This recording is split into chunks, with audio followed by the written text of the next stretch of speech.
we dey say nya senke we nya say me Ghana for church bebre no post na say bebre we can say the ebe say asamaka.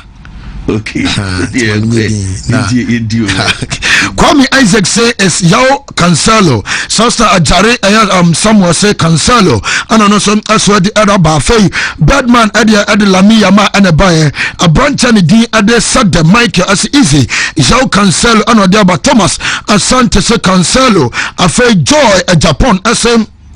Laporte and Cancelo Samson and a branch and D at the Danka Aya Joanna and so say Aya Cancelo Fay Benjamin Kofi Esalamin Samson and a branch and D and so at the Ankama Matilda no Posabama Ankama Matilda as a Cancelo or the Freedom Grow and Odiaba on Hene Gabriel and so as a Sao Cancelo and Odiaba man we say a Misty Junior as a Sao Cancelo and Onus Atiaba a Fay a branch and D and James Rodriguez, Ladosma, as a Cancelo, Brian, as a Cancelo, Cypher GSC Cancelo all the way, a fake Kwamina, and so say Cancelo, Sky G, Adelami, and a buyer, a branch and the other points, a J, as a Cancelo, Yameba, Putin, and so say America Laporte, and Odiaba, Fay.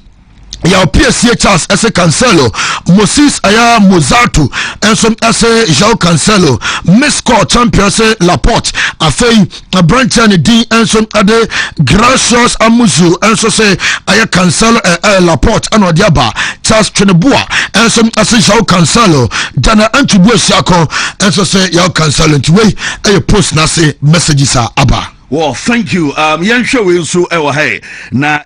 So and free on way Eddie boy was a good morning Eddie Diode no man penny tell was Saturday sports Marseille Jam fire update about Chelsea and Kupama I know no Diano Donny Amo say you Cancelo asem and eke J Mensa Joseph so as a Cancelo asem eke Kofi Bento say Bernardo Silva asem and eke Anafe Ramsey Jr. say you Cancelo asem eke Kwabra and Popa and so say Cancelo asem na mokay Prince Zuko and so metre say you Cancelo asem and amodi tuja Rashid Drusu and say update on Spain yate yaron sam and so edebeba we Mani Dion was a Samedo asem na mokay and ono and so Ediaba Gideon Amankwa Costi was you Cancelo asem na mokay Kobe Mares as you Cancelo and amo kana semi we so you can say Gregory Animal and so metre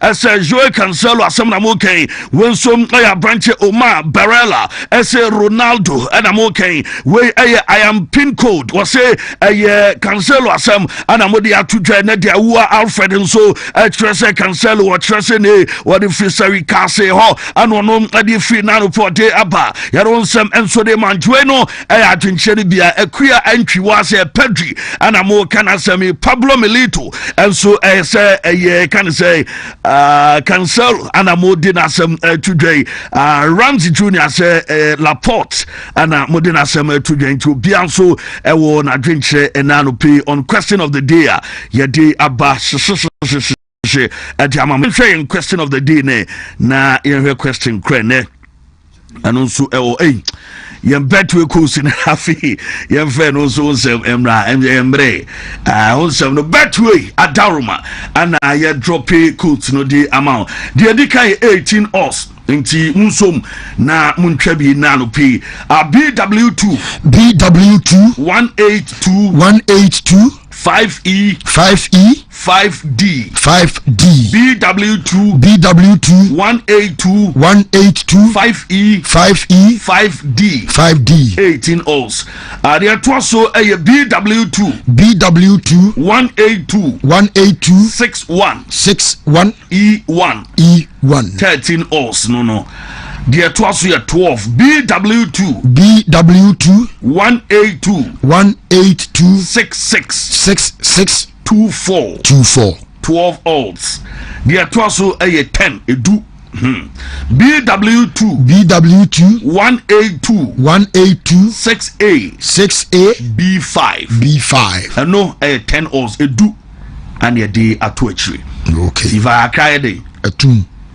na a channel passes him na why inshira na osre na wosre na why inshira awunsem no na bibia ka amena so yem kwa mono ne na emfa foreign no ento aso hyehyehye pa nti ye kwaba na se Black Stars ne de e be mu sa se Argentina mi na she Liverpool jesi sa na team ye man woni e wase hwe woni wa wase ye she bia bo amono ze wontimi hye ne ye she bia bo azu wan you come right what's Liverpool jesi mreze ni ye she bia ma wa wo ye we you come on mre ni ento aso anybody mu nya no ni hweka ye kwa amono ne ye bompa anwanwa juma no you nyame wo hoda se uji dia obeya juma asachre ni anu you nyame wo hoda se uji dia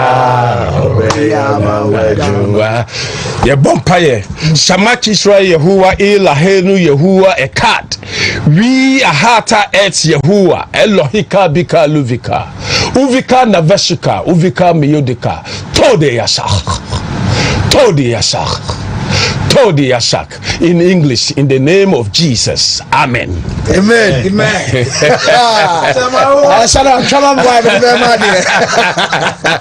Capo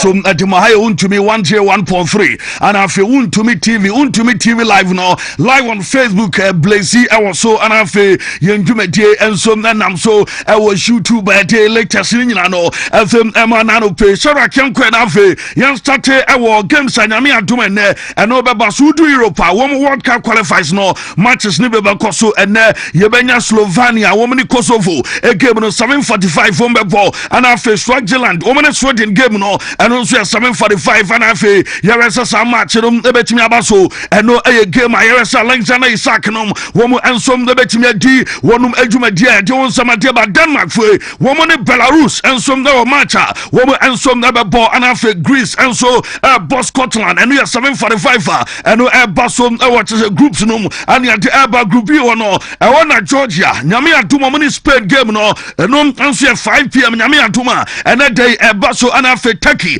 woman and some money Bulgaria at the airborne Yebenya Cyprus woman and some money Austria de Bani one of my them I want something you know as the Abba and resource in say and no let's see Luxembourg woman and some the game the Basso Luxembourg for no woman my German national team no bomb like Camionua, woman Chimante Nick Vortamata, one in the board 2 goals no at the mindset of Germany, Yatem and the Saleh Tasnina, at them Neba Slovakia, woman and the Northern Ireland game no, and Eba some them Slovakia for woman in Northern Ireland, Bomo Kabakua, woman some 90 now we do group G one on Finland, woman in Malta at the Bani, Emma Malta team no, woman at Finland, Bomo Kabakua, woman Chimante Poland, and the Netherlands game no, and we are Pa Van Dijkenum and some and any brace a dynamum woman Jimmy and say and we need game no a 1-1 draw and a PM Poland gamer woman and some the boy I don't something no at them never na Croatia woman Samiansa ama Faroe Island woman take no and some no back make us a Croatia national team no woman and secure qualification woman at them Eco World Cup away Mexico and Africa Canada and the US of I don't some no at them the bomber from a Gibraltar woman in Montenegro, a boy, Emma Montenegro for no, woman send me no my Gibraltar mino, woman take no and some no bacco, and no I dear from my table later sitting in no, Yatem Emma and Opel so UPM our international friendly games and no Basso Enra, Yenya Venezuela, woman and some Mabaso, and Anna Venezuela, woman Banopea, woman we, woman Australia, and a boy of Venezuela trauma Kabakua, woman Timantim, and a matches no, our friendly games are Basso Benya Guinea. One more bomb in Liberia, and we are 1 p.m. and a second no Basso South Africa. One more and some about ball in Zambia. I attempt I want some at Lesotho, Namia to woman in Malawi, and some not the bunny Russia, woman in Chile, and some never ball, and after big game and air Basso no,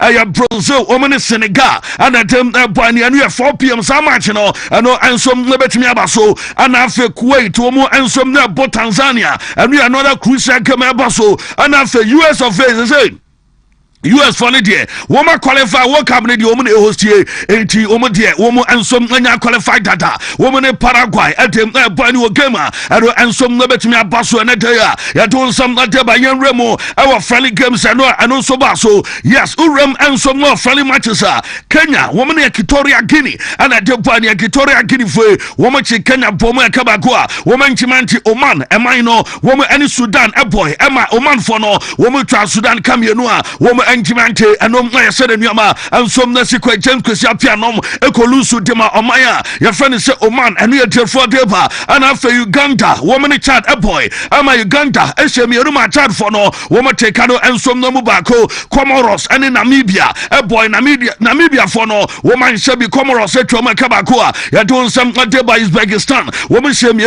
Emma 84 woman some 90 Saudi Arabia woman Ivory Coast a boy Emma Saudi Furniture Ivory Coast Kabakua one some 90 and after Tunisia woman Shemi Ama Tunisia shall 3 mom Jordan woman Tekano and some Mienu at doing some no at the Angola woman Etnafie woman to woman Safra Argentina Argentina but Bomo Cameroon woman Timante and Leo Messinum and some Totontanana Nalataro Martinez and a Bogo and Decantema Argentina a match as a game no woman taking lead and then Yasametokra na Leo Messi and I assist at the Lataro Martinez Ama Bono and some Latonetano and I projected at them Amabra and Argentina Angola woman bomb Cameroon no na and the Lataro na the ball and some Latonetano be a Messi and so a born at the Manaunia and some not a born at Tonet some no at the Eba Mamilio Messi and some the Gono Unia and some the bombard Bono at the Twatcher Williams already easy cry and some not the Malio Messi or no and so then a boy watching them doing some no at the Bana Messi in Konyana well you know what they power himself Leo Messi at the age of 38 years no was 29 goals I have 17 assists our 26 games were born at the age of 38 or do you know there's a baby bewa and also Leo Messi at the age of 38 you know one and some goals no a ban about Bianim Leo Messi and some Obia where go poacher one and so go in there what him internationally wouldn't sell Leo Messi our international matches no a 196 and our known and so abo and 115 goals and was why 61 assists and some no ho na say Messi is any career no goals in the banner be say all time the goals one some na show in the career na 1100 and you can say 34 games and only and some let me aba what they say 895 goals why 401 assists I do some no at them about goal and assist involvement 1296 contributions and one also both goals and assists ya them na one something no at the Angola players no me na Messi krana minim de no be so me Messi o be say wo mu ku Messi our pitch no so onua the way o mu say tackle chechere onua our pitch no so because bia nim say Messi de enye say be bo atia no because say Messi no world champion no and afem we are seeing so agiri say ne o player oni body bar Leo Messi and Leo Messi and Angola players and woman only on match no crowd not to form our game and also like was doing some no at the banner still no now police officer our guy there yes Messi abama boy bunia and me nyina na so we na near chi I just say no on some them obia yes Messi and in the team our buying we am answer now just say what in na chi actually pitch na mom nani e wanachi enom play telephone mateba no nsam no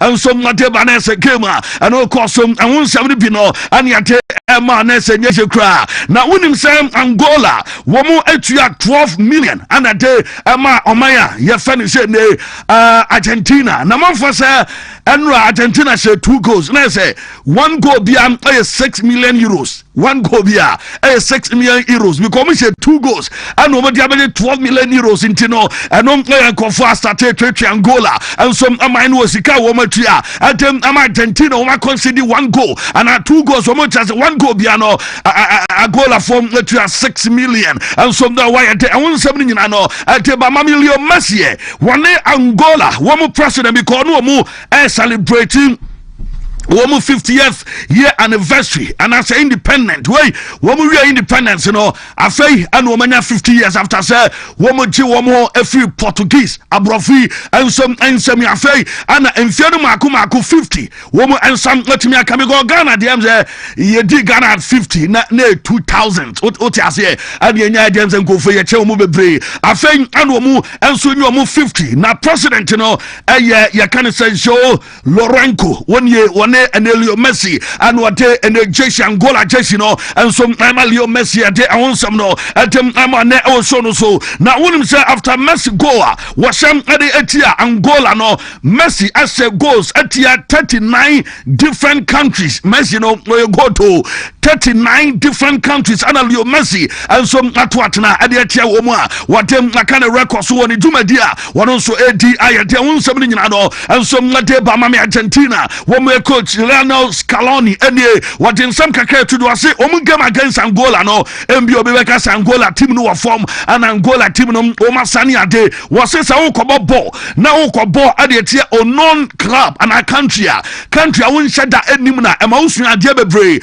as a manager because team no shada nim wo mo enti wo mo kobo na utimi hye wo mo na say wo manager no won so abo mountain because was say enu a game no physically na Angola wo mo a very strong and a team strong opponent no and womo asia womo and some then womo boy na utimi say players no and some active very fast our pitch no so obebo Angola team no and some laba so and Argentina womo manager no na de kakra and some that to that and one some no at the Argentina World Cup no baso Africa ese nya rapper womo ebegiram de Africa na ma Nigeria for womo ball Gabon and some qualify womo say womo kind of mako and nine womo team bako ema Nigeria womo adu and a final womo airport na womo real recovery section ti Eric Shell and any team no womo recovery section onye Nigeria for the Super Green Eagles womo train say SM womo represent Africa continentally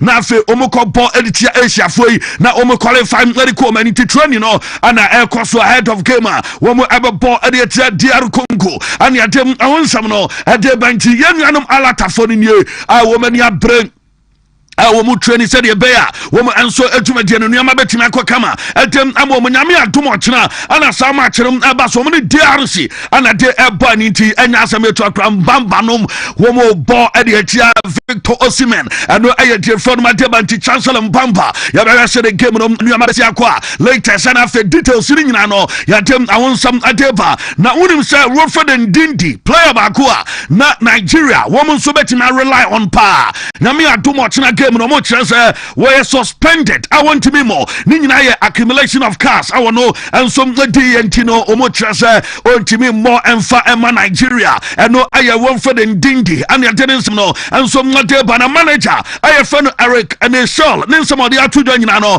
as in Dindy suspension against and a DR Congo no Adrio because boy a important player. Nigeria and a branch and Dindy pa massa acquire and so the leadership quality. Our group amano so experience our one and kababa Nigeria team no and some na komanim na nyina no was say omo a large squad womo and some ebetimi a replace a branch of Fenison Dinky our game no because no and no kwa na player our mo friend to ama womo ebenya different player obetimi ababe di juma no ade ama Nigeria yate awon seven nyina no atem aba Burnley omo defender bako aye fan Axel Tuazembe wono ebo adima DR Congo womo team no masa akwawe ewo DR Congo achi obegina wa masa wo si pampim acha se utu na eden pa esem obetimi atunia ewo achi na so defender the last 6 matches our ball etem ama Leopards DR Congo one team no oyo unbeaten against Senegal obo 1-1 no na defender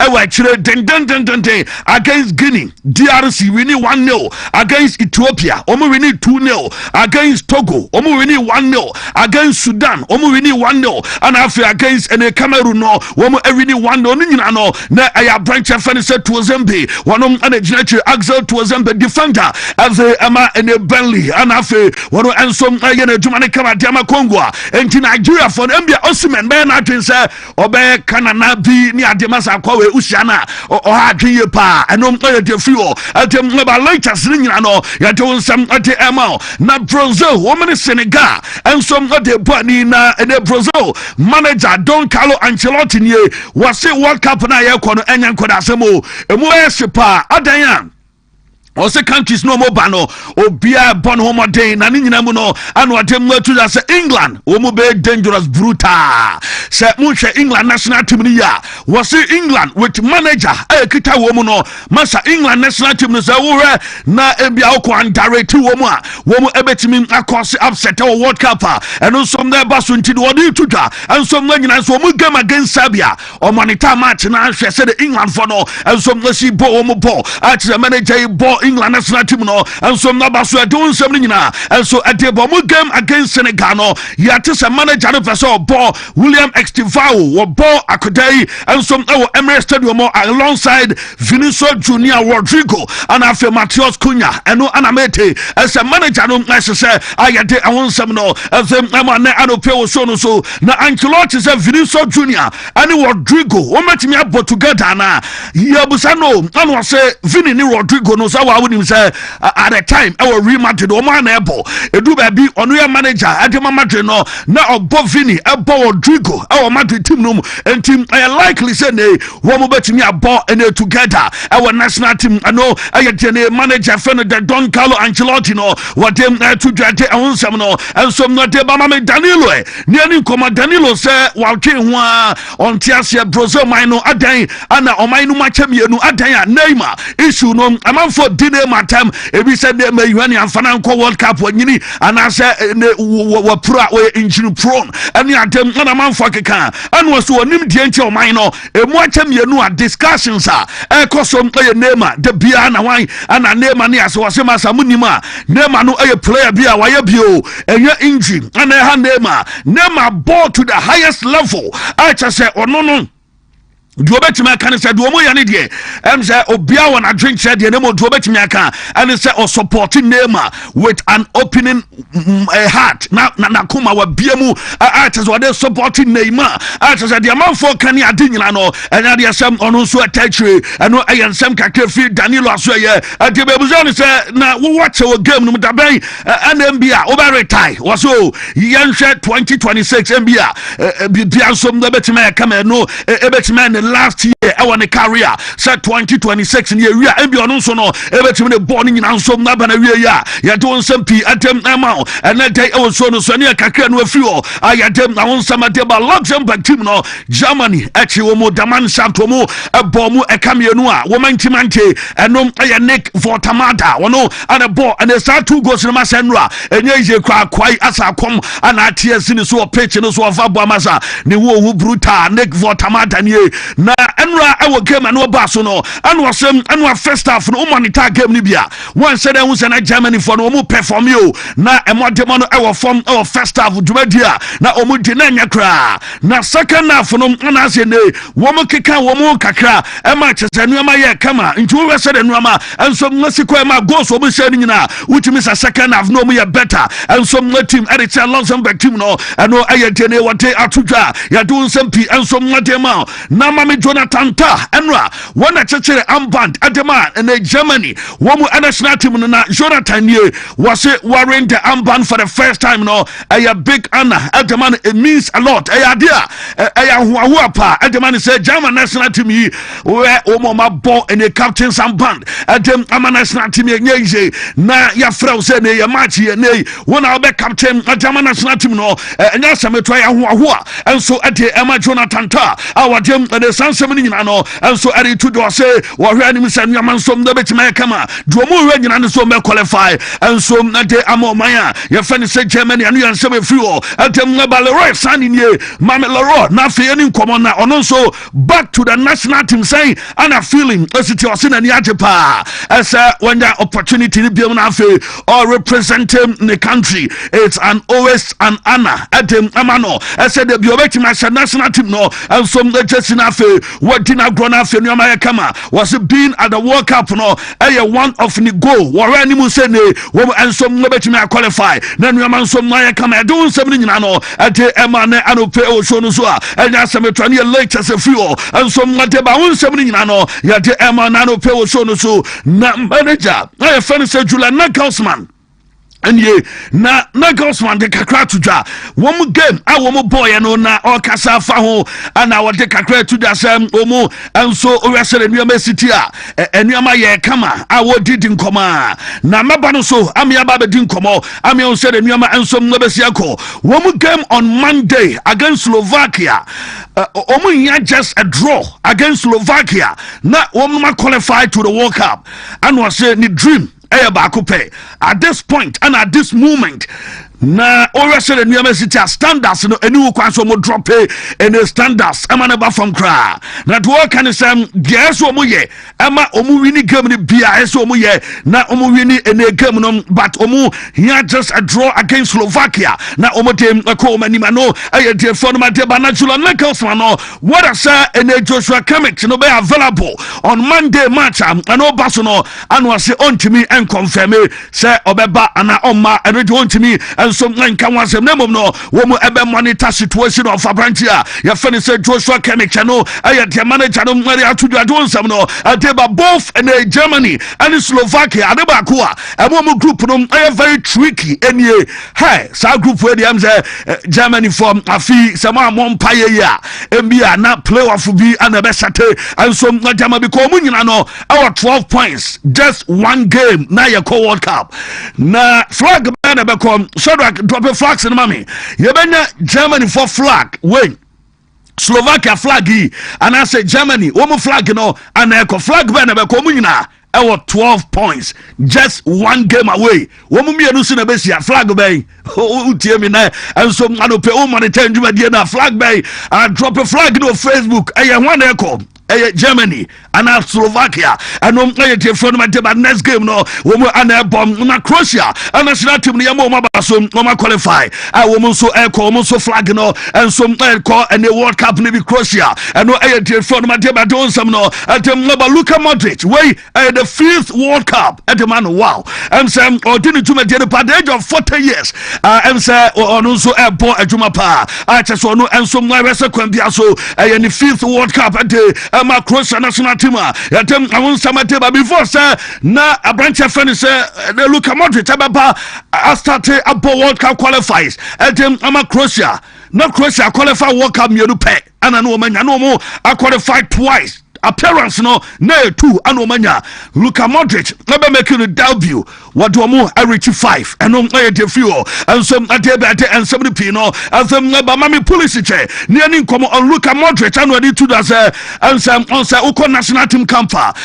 do be a player we a new player now ba wo mo initiate too ebi o wa sam ana abesa obetonyom and no ma be pray na o say and Luka Modric no do say wo mo initiation wo mo initiate and new players our camp no or say obia iPhone I know different day but almost say no crusher and Luka Modric iPhone or some Samsung no crano o munim dentia eba out I know what them to them to unconfirm my public and I unconfirm was kakra and what them to just say no player what we need World Cup and I say what we need Champions League we need Ballon d'Or na say also no ko nimpa and no different my day and 70 no and some at the MI the latest nyina at the man no pay and no a report about it. I know AC Milan and ya dem by AC Milan na Pulisic and some kasa edia for abra and a branch Luka Modric one in the and some our Milan and ya and some kakra and some at the bench Milan no and a branch no 18 komo afa a branch ya didn't sempi and some at the Emma because the Jumadia or the Milan say abra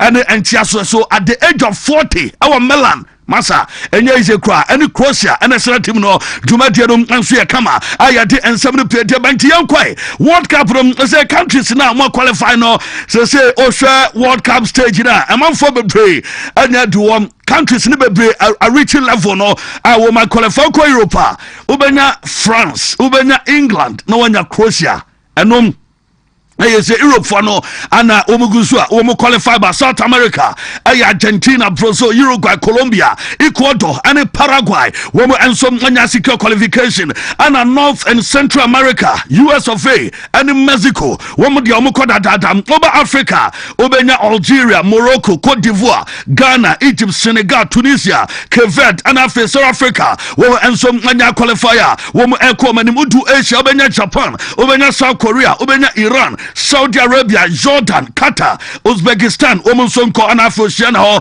and some New Zealand, woman and so anya qualification, woman dem kwano telefone ma dem 70p, and them Van Dijk and so the atuja was say on team can say the Monday, woman and some other qualify Netherlands national team no ya wesen yama be kama de amomo say or be very excited say yami aduma Monday, woman and some be secure qualification na say the country see qualify woman and some me qualify no some a branch of funny say Van Dijk at them 220 and 70p and some whatever Frankie de Jong young call Frankie de Jong some of the out to say game against Poland. I'm say enra nenye ise kra na ohwe o say omo game against Finland no na utimi say team ne ye na omo game ne ye kama omo ball game ne kama na omo game against Poland no say the way enuama esikwa na nkoye kra womo ensom anhwe enuama ye because we said na in Poland for a defend so omo defend very deep eno kan bi ana antimi ala womo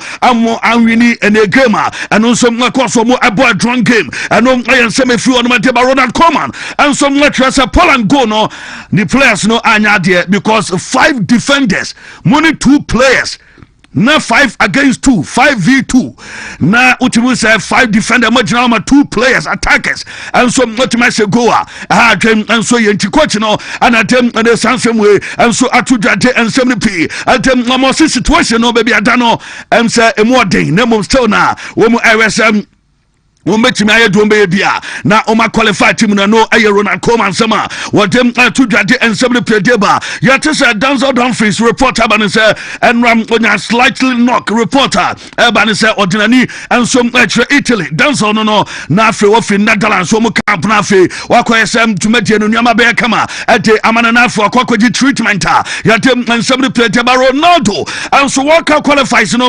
Ronaldo numbers what they are India because as a Portugal no say qualifies no de we adiamomo red card odi no ebe din say Ronaldo besa babiem abepom and the qualifies no numbers no 52 matches 41 goals 11 assists and Ronaldo and some World Cup qualifies more ya team awon sameba anti all-time top scorer World Cup qualifies Ronaldo no one team and so Antoaso and no de for teba Roberto Martinez e de atuda Portugal coach ne say match na abeba so against Armenia nyame atom na ya bere sa game no pa na wo say on be win game no e de ama CR7 wo mo e be win game no e de ama Ronaldo e no e yen sama manager no e de to da Ronaldo ni wo na mom still na on be win as Ronaldo enso ani monyama ye de ensem ne play de ba ma me Den Huizen e wo Spain wo mo camp de meeting so mo game against Georgia e no pass no and de say Luis de la Fuente as a boy no enso me mo squad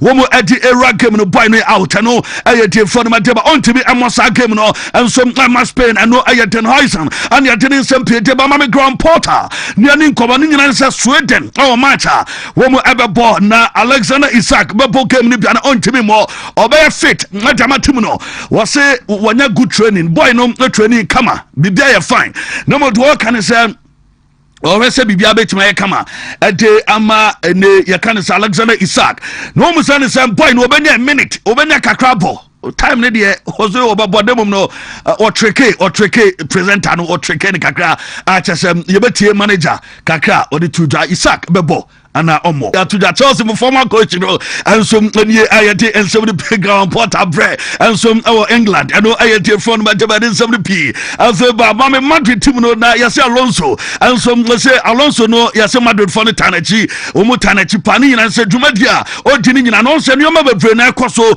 between oni players no so e team no mo report about say crisis ay ekoso nyina no ya say mpani for and some Tanachi say omo na fe no ma nya kama pressure biade wa e free outside side and some manager no so no ayete for no mateba Mbappe and afi Eduardo Camavinga me chase Madrid one more game against Elche I just say ombetimi abo on say Camavinga try our France one camp and we call in Madrid back na mo report am bani so mo next game no I just say betimi enya Mbappe and afi a branch fan Camavinga our side game no Jama Madrid and your report eba na Madrid players on be bonum enye na our international games no Madrid players na benya Vini Rodrigo Militao against Senegal one ebe bom other goals against Bulgaria and after David Alaba against Cyprus one players one Madrid players and now game and some pasua yate ensem p and some madeba na wonim some and Ancelotti say abranche no aye finish Vinicius Junior Obono as a striker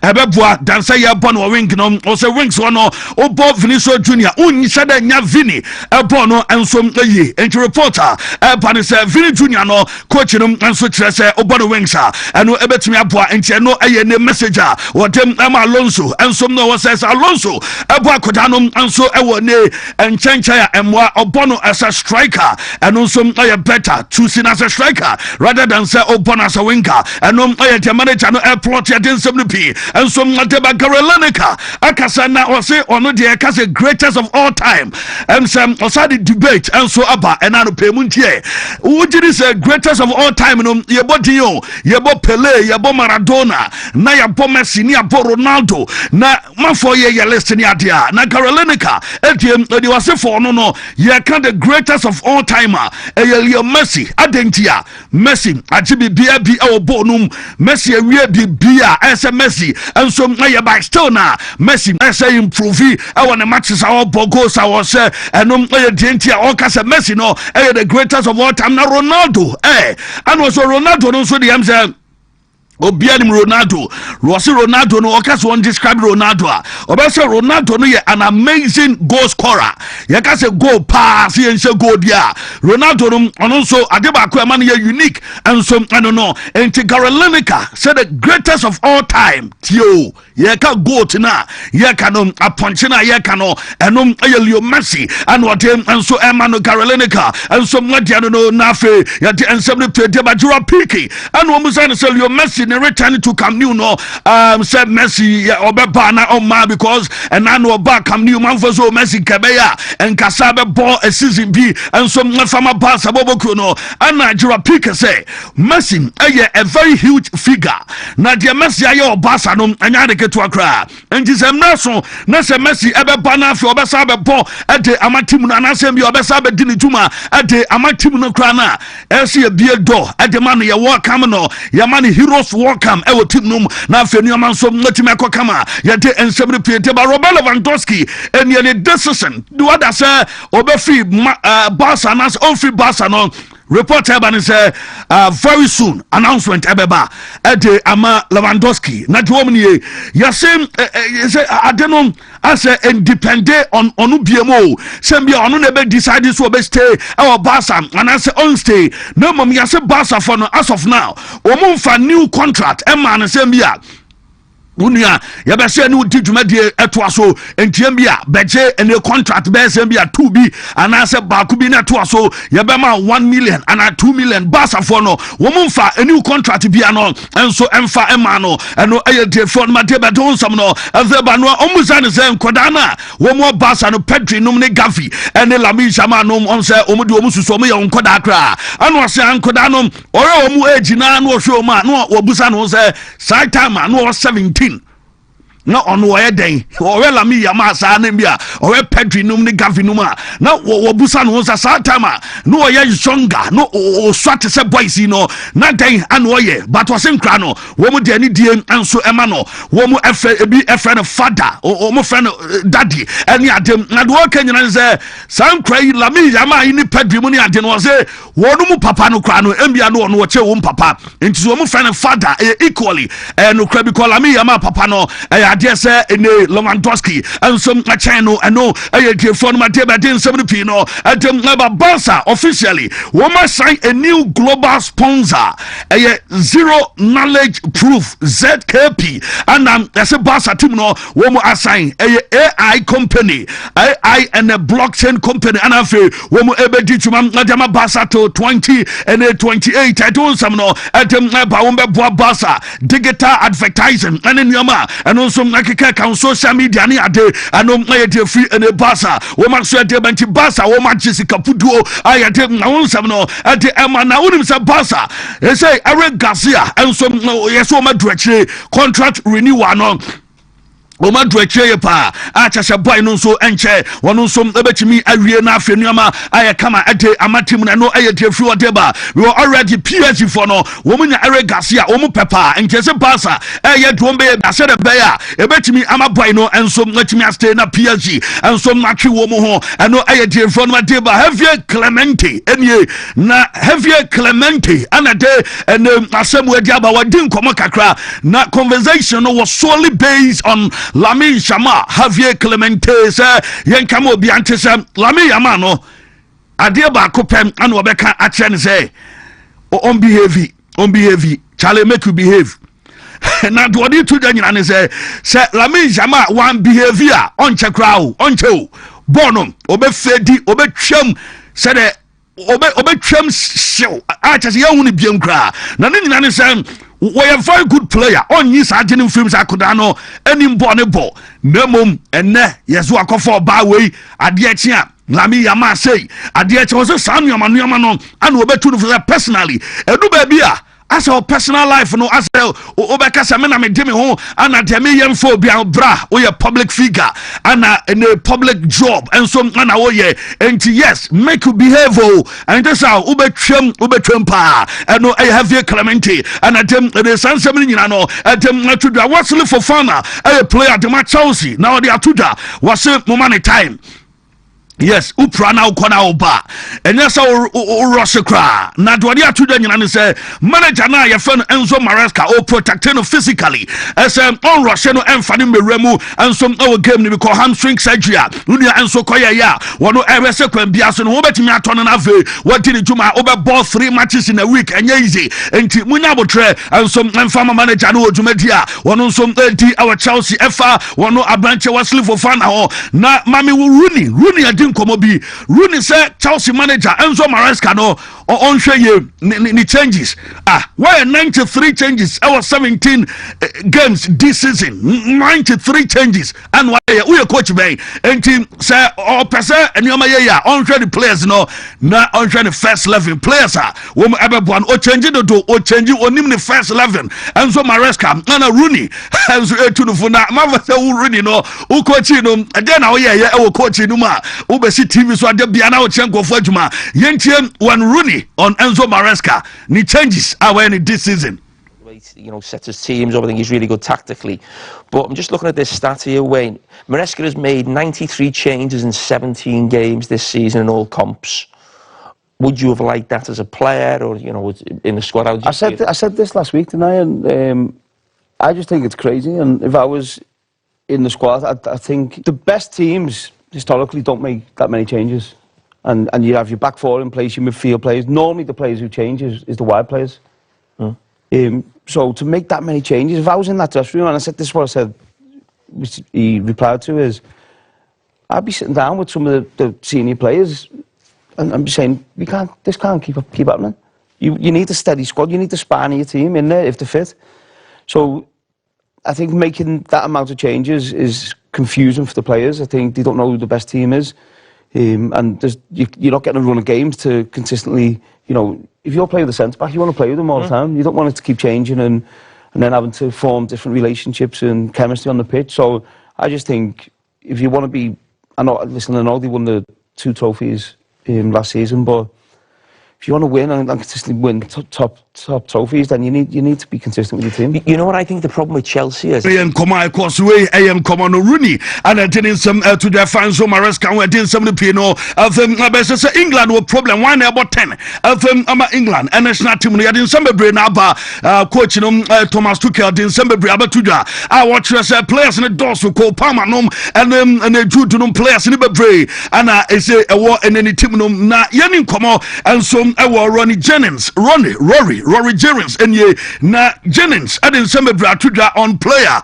I have Jude was it Jude a player be England team no essay at ba na ya starting no na ya born because player no you can winning mentality or be any player be an winning mentality and just England episode World Cup no mo kono mo kwajia SM omo start up player I have finished Jude e won 50 ho na nyoma so na come on say koda no call Madrid no kwaje double e kire say na dwimu da wo ya ka player wo di ni say game o betima winning match amawa e Jude yentie Rory Jennings kakra what day atuja. The only thing I don't like, and we've had it on the show before, we had a caller last time when we did squad announcement. There's this, like, for me anyway, there's this lazy narrative that, like, he's a problem, Jude Bellingham, and he's obnoxious, and he's a bad egg, and he's bad to have around, and he's arrogance is the thing. But the arrogance that he has, I see it as sort of as a show of strength and of power, and I don't get it. Do you know what I think is very difficult here? I appreciate a manager who picks players based on form rather than reputation. For far too long, England have picked players based on form, based on reputation over form. What we want to do is pick players who are going to suit the system, pick players who are going to give their all for the country, and pick players who are totally singing off the same hymn sheet as their mates. And I think that Thomas Tuchel picking players based on that strategy is a good thing. The problem that I have, if you look at this England squad, if you do a debate and you go, right, Rodgers versus Bellingham, in terms of the players that they are, I don't think that there's a huge chasm between the two. I think that in terms of what they can do on the ball, in terms of what they bring to the team, I don't think that there's a massive difference.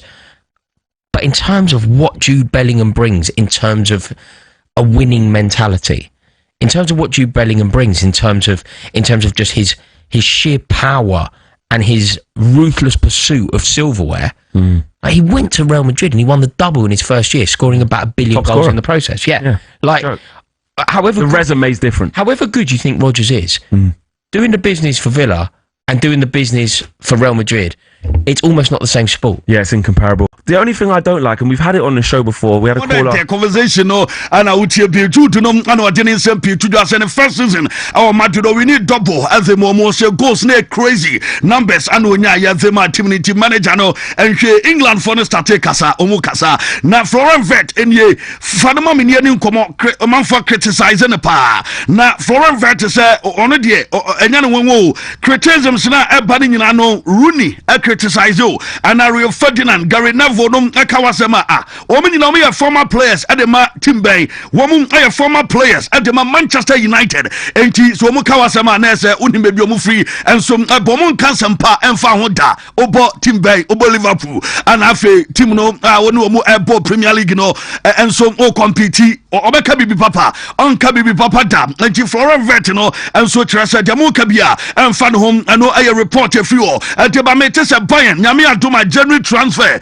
Nyadia Service and Company, and any team no woman Abaco transfer market. I cover players bia. Woman Chesam, Omonko Dania, dear, Osha Lenat Carl, Akotano, and some Nebonia Kama who is done Mike, Ominano, a ball and a good football. Osha players who are returned, Omomo India, Jamal Musiala, Anafem, Davis Nom, and Aito, Ominina players, Omo and some Eba, and Nyadia Omeko, general transfer, and no Ayat for my deba din 70 Petema. Sesam, Italy national team no, woman so World Cup Gattuso RSM Obetima qualified the Italian national team at Omako Aurelio De Laurentiis and ye Wakasam Rafa Gattuso and in the team no was a Gattuso will be our winning trophies ye can manager one and some our winning mentality Obekas Girano Ivan Gattuso and some our great attitude now we're very stubborn kakra manager near stubborn now to Obetimia come and so they say ye can and there's World Cup near the baby Omadunu playoff stage as in the Italy national team qualify na nyoma kama ojide se Gattuso enso betima di dwumadi jama Italian and the national team and no a reporter e from Madeba Ransoki enye was him a type of player bia or old school boy. Ne bonum old school for the NBA on tie and goals and ni goals no ma start enya dia ope say statistics say wa say go say wa bo say there be one onye fan of that or old school footballer tete the ball bi and so and wa bonto no o the start ejejina enye and no yen someone te atuda ya te and 70 page David Raya SM and the best player ever wa peke na yentie David Raya kakra de atuda and so our players so body ball from category same be a defense goalkeeping attack baby you bet him and a kakra one so ready to the players or did say womu and position bia womu the best yentieno.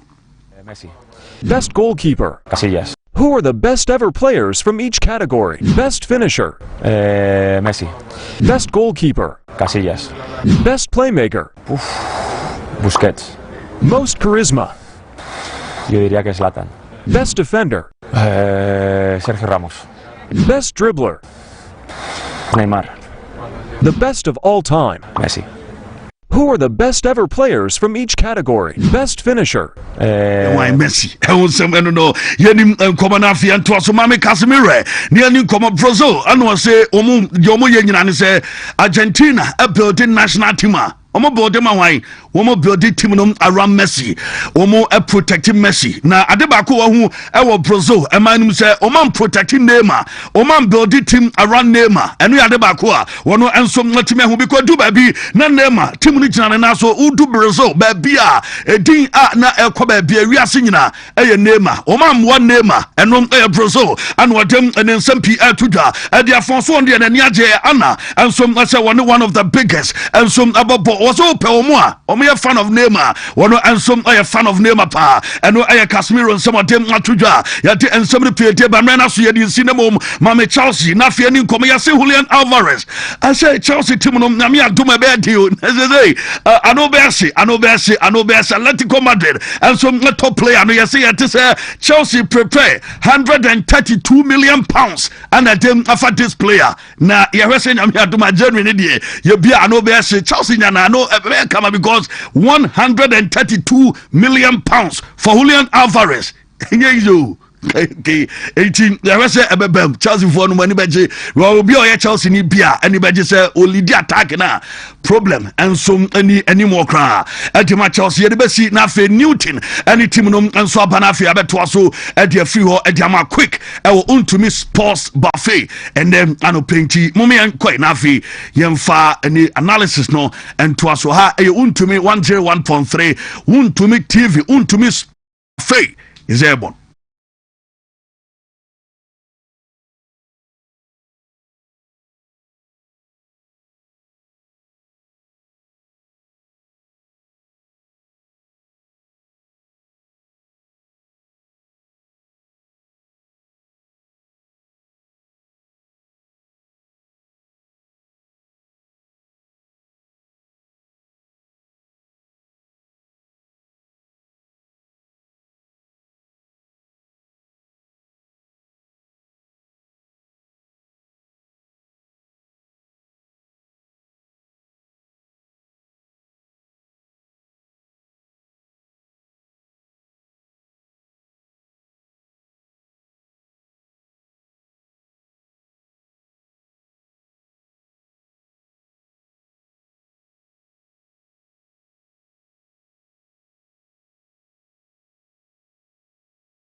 time is na say DM say enye easy cry man for ni jeho aka say mo be sa man chafufu na mama no man Jesse na ya die Chelsea DM we ne dada obe renew anyumre ya dada you sa man sa foforo okay the move zero ya the same to say so we are let trend say opposite youth catch thief Okay. Ana omobo ewina na omo so man energy drinks so be so abuli bi. Omo man na hode fufro. Omobo na mo ye mre. We are support. Omo man energy drink no mo ye. Oh, energizing. Omo so buli. Sorry me be say ofia. Energy na perform. There's omo man energy. Yes, I'm possible. Interested. Mo fashion into ho. As the way we no grumble be out there as a gasala, you know. Oh yeah. Gwana no yem na kwa kwa aduane amanadi. Oh, what's the candy ni takra de hono. Mostly omoche wa. Omo be mo ategate mo a obra no mato aduane amwadi. Omwadi okay. No hard labor. A day of labor. Oh, interesting. What a pepian kete. Oh yeah, ni kotokoto. Yeah, running now. Yeah, before now, you be right stories. You know, the person can say Francis Abu. Yeah, we should speedy recovery. Yeah. Now it's so unfortunate. Say, Francis, any established member of the Blasters yet. Nene Thomas Mo Antimiamba or that squad Antimiamba Francis special or exhibited or with me. I know. Yeah. Or so unfortunate. We should have attack on the buy now. Capo, there was nothing somebody could do. But so bad, sir. To Francis at this point, a very doorstep of the World Cup and a situation we are caught in. Very unfortunate. Yeah, we should speedy recovery. Sure. You say, Yanko Pombe, hard dream part. Yeah, recover. Once now, or buy a Ghana for you any aji. Pa Francis, secret time, you know, after secret cry, no, you call upon to only Bobo, okay, pa. Oh, yes. And when I had you. Very hardcore. After game, the player in the corner in Cheho. Or call power to add the show. Okay. Say, or Manatono, not a see Abuso, say, and Yanni Daho. I said that friendly match, a grown dinner situation. But then I know share any see from Abu Francis Abu, na Abu. So unfortunate. Capo, no Batono. And your first time in BBC. Ain't can no cry wake up, but then back up. Oh yeah. Na kere be kwa boabo na nyegidi bia but technology na be gia boabo for adwuma yeah. Na say no. Na maami bi na no say bia no so e dey. Ona dey nantwe be ma munso no. Yeah, the Kevin placenta woman. Yeah. Make it so no medical school nti no. Hey me pa let's go. Me financial. And throughout Angola history no. Yeah. I feel no more job of 50th anniversary now. As part of the programs, we invite Argentina as a reigning champions, as one of history's forefathers in terms of football. As a friendly game now. The people of Angola no to me enjoy. Yeah. And the free masters. Now the game recorded, it was so beautiful. Capo baby amiti say enka Messi bomodi agya to so baba yara say Castello medical adika ho kransana ansana baba be do Alex we go to abia gate no everybody wants to see Messi na the global relevance no ya na tori be hu hia say ke be say time aka Messi global eternal global relevance Ajuma me ni umi enu ye me fa me kini akom ya nhye bi se agya adwuma yi na na o chena atie for be fie yi yeah for ba ya nche bia no be fie yi but you see the word eternal there Messi okay game no there wa be immortal free game no bio ni padua ne be ko sebe be gya no ko be frasa asisi but wa be kam so otiasi no the relevance no is so common. After 2012 mo baby or share 91 goals in a calendar year no and no or try na tadi mo say for Jed Muller for respect and honor or the command no yeah or the command Jed share atad no code training grounds and the coach boys no I am talking about legendary Jed Muller yeah or share Messi signed shirt no after say or no goals or share no Messi breaking no wow 40-year record wow Messi extending the record from 80 plus and the 91 or Chimu in a calendar year. Say a free January to December. It's Messi the shirt to come on and also the show training ground. So many picture we and what the man buying it for say Mufanko say baby then Chimaba Mashe. It remains the only odd item or buying museum. Okay. We be in the museum enye ban ho ade apart from Sam Messi atade no it's another global relevance.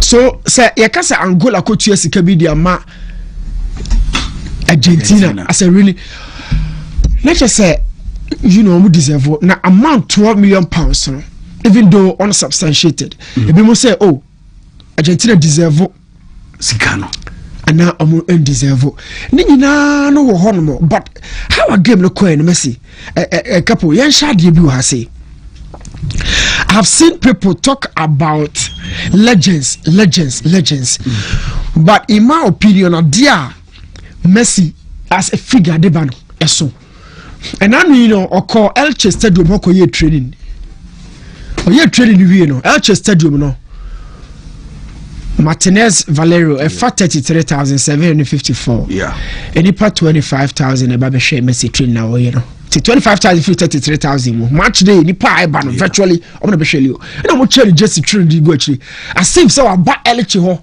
I be see a kind of momo. That's another piece of relevance from Messi.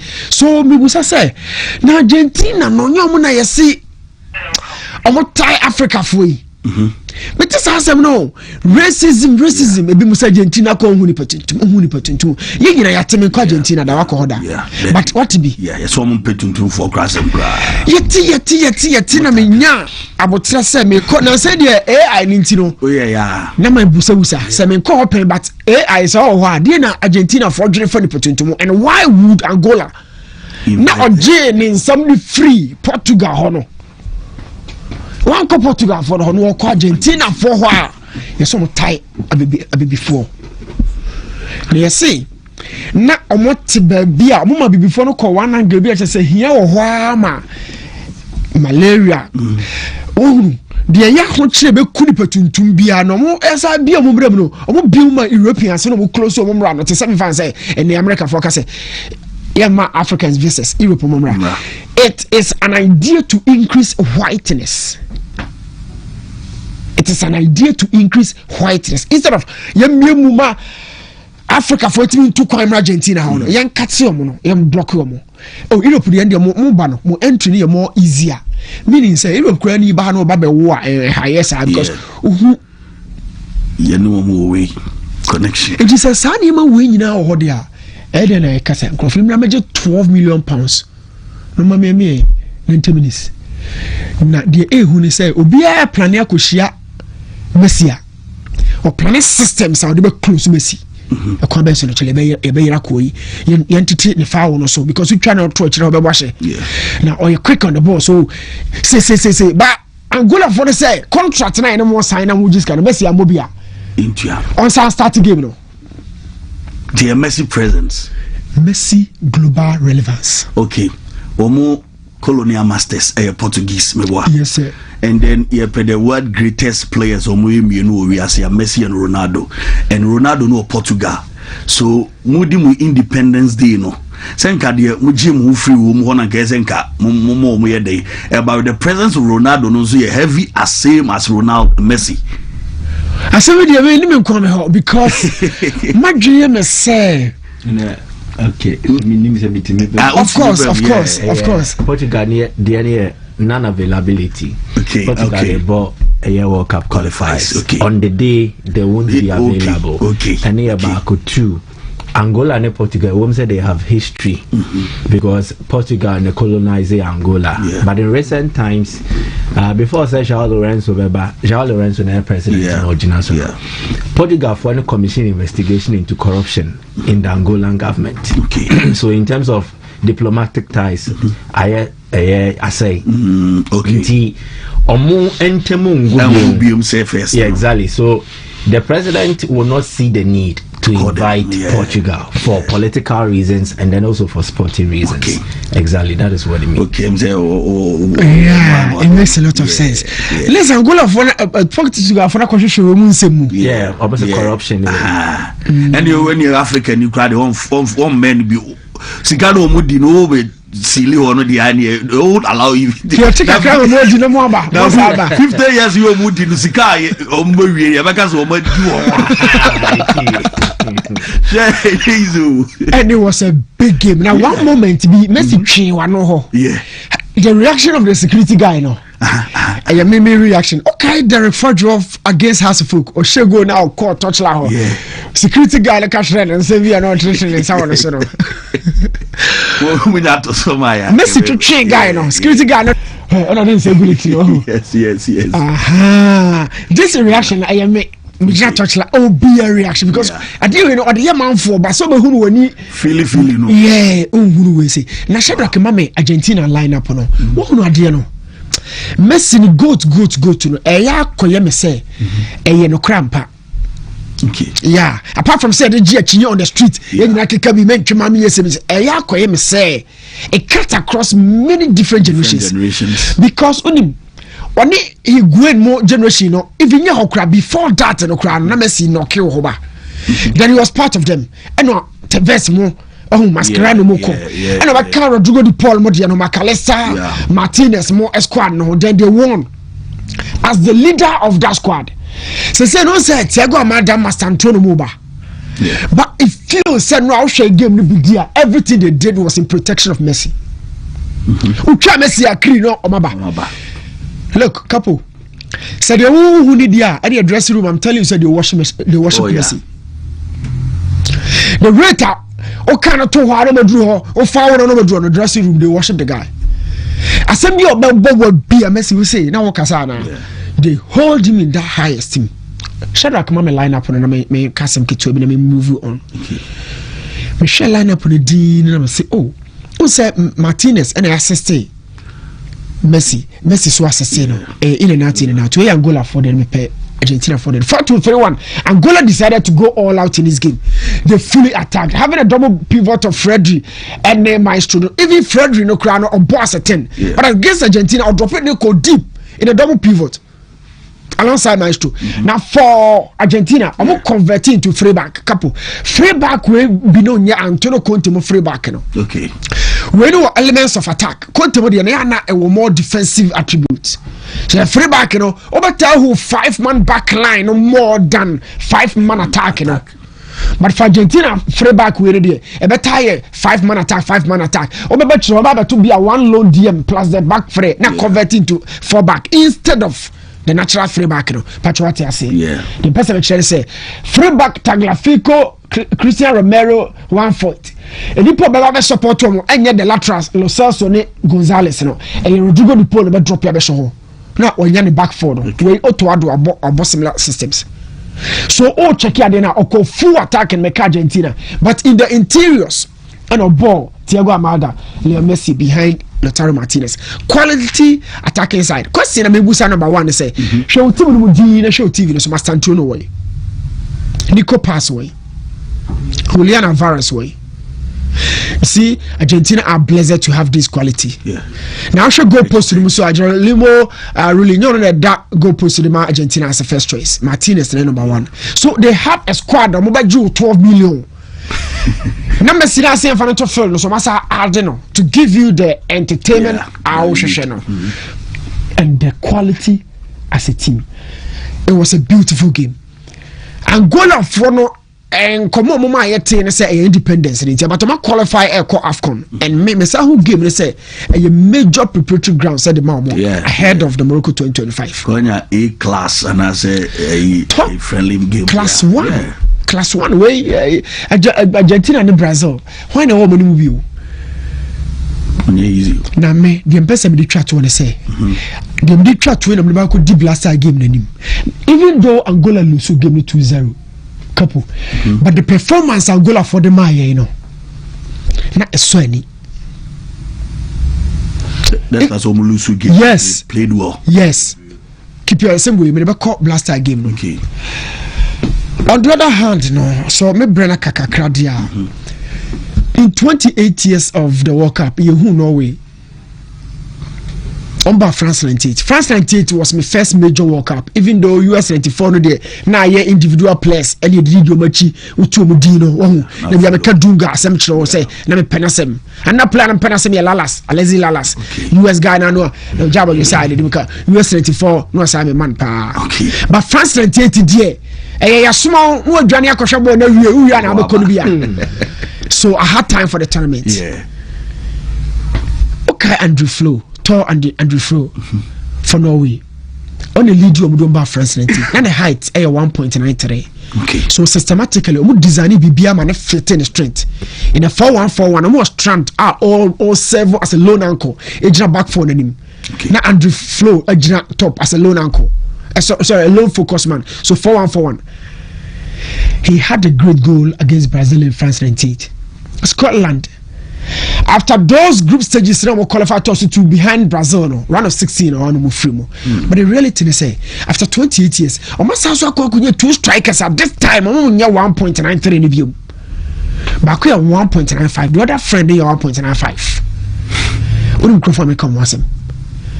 Alex Olo, okay, and Haaland. I'm for D. I say, we are not seeing these 2 guys. Oh, World Cup. Hey, yo. Haaland nya World Cup kakra international football kakra Man City dia no dia Ballon d'Or no ebetwena ko kakra with all neutral fans that level of empathy at the Haaland say na adia ye Rangexi ebi na ebe because Rangexi adwon ye Manchester no nya kakra bi on national team dia so wanya ne sa is a man for you say be better Haaland, but Haaland dear no this generation when you supporting cast be a bit more 4 goals and when you Estonia. The game looked very comfortable in the perspective of Norway, but to be very honest, me checking game based on the system I coach the boy. Now the reality is say more Sander Bergie, Patrick Bergie, double pivot na e body ejina 4-4-2 mo bo jina fifi. And what Antonio Nusa and Oscar Bob your Man City no obi no war in Cheno and in Cheno Antonio Nusa okay no Club Brugge or moving for 22 million pounds and the call RB Leipzig. Okay. One of the effective ball crosses in the game currently speed will be na see for ball 2 striker easily. So you have 1.95 2 strikers Capo and 34-33 over 4-2-3-1 you are weakening one of them in order to get the best out of these 2. 4-4-2. Bomumienu give them more crosses, and I'm telling you, Bomumienu on dominating every central defensive partnership we are seeing. Say, Omunusu give them defense attacking one. That is the only major balance in the team. The kind of piercing nature more attacking here. When you are solidity, which no way behind. And all said there's a problem. 4-4-2 the foot squad way. No busa. I want to say Martin Odegaard way. Martin Odegaard in squad way same. And he comes up as an additional quality to the Norway setup now. I'm not qualified for World Cup now after 28 years. A very beautiful story at the Mame Pa.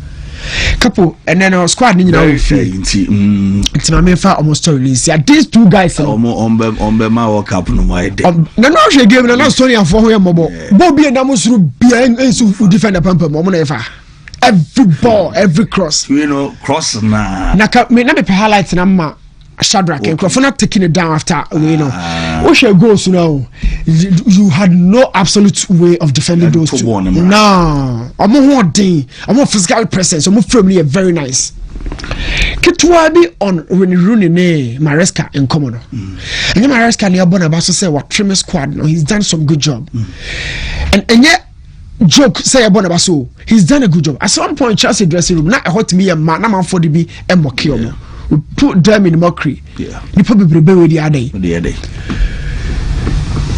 Carragher say in 17 games, 90 plus changes and a coach na. So your technical man, I say my catch on say team no unsettled. There's a chop and change. You share and fall later on here. You try. 90 plus changes in 17 games. Team are established here. Capo na nyoma na kwaje club World Cup. What will the community? And you know, Obama Maresca Abaso, how shape squad no, how trim omo, Obama Abaso club World Cup no. But Obama back in a flashback, I could question the recruitment systems and policy of Todd Boehly. Yeah. Omoba chododo without any major. Yes, and you know, and statistically, it's a draft for no questions. But any coach no. First of all, she quite Chelsea fast ja players in the kwan san almost start to say I want to be a good. But a show team enya establish here. That is what I wanted to draw out. Yeah, really, of course. Once already watch them or crazy so say a show team any constant or you see the word constant 11 and it is so true. But input within that irregularity no. Coach no coach or double TV about to say in fact o check squad and na no dressing room at that time but they do no more doors too much and another coach no problem me come back e question to bully first no somebody dey bully me na ko confirm about so okay yeah no kudus mu nyina ko sa ko so na ka ho ade mu jara ka se do am say ko aka about Tommy. Mike.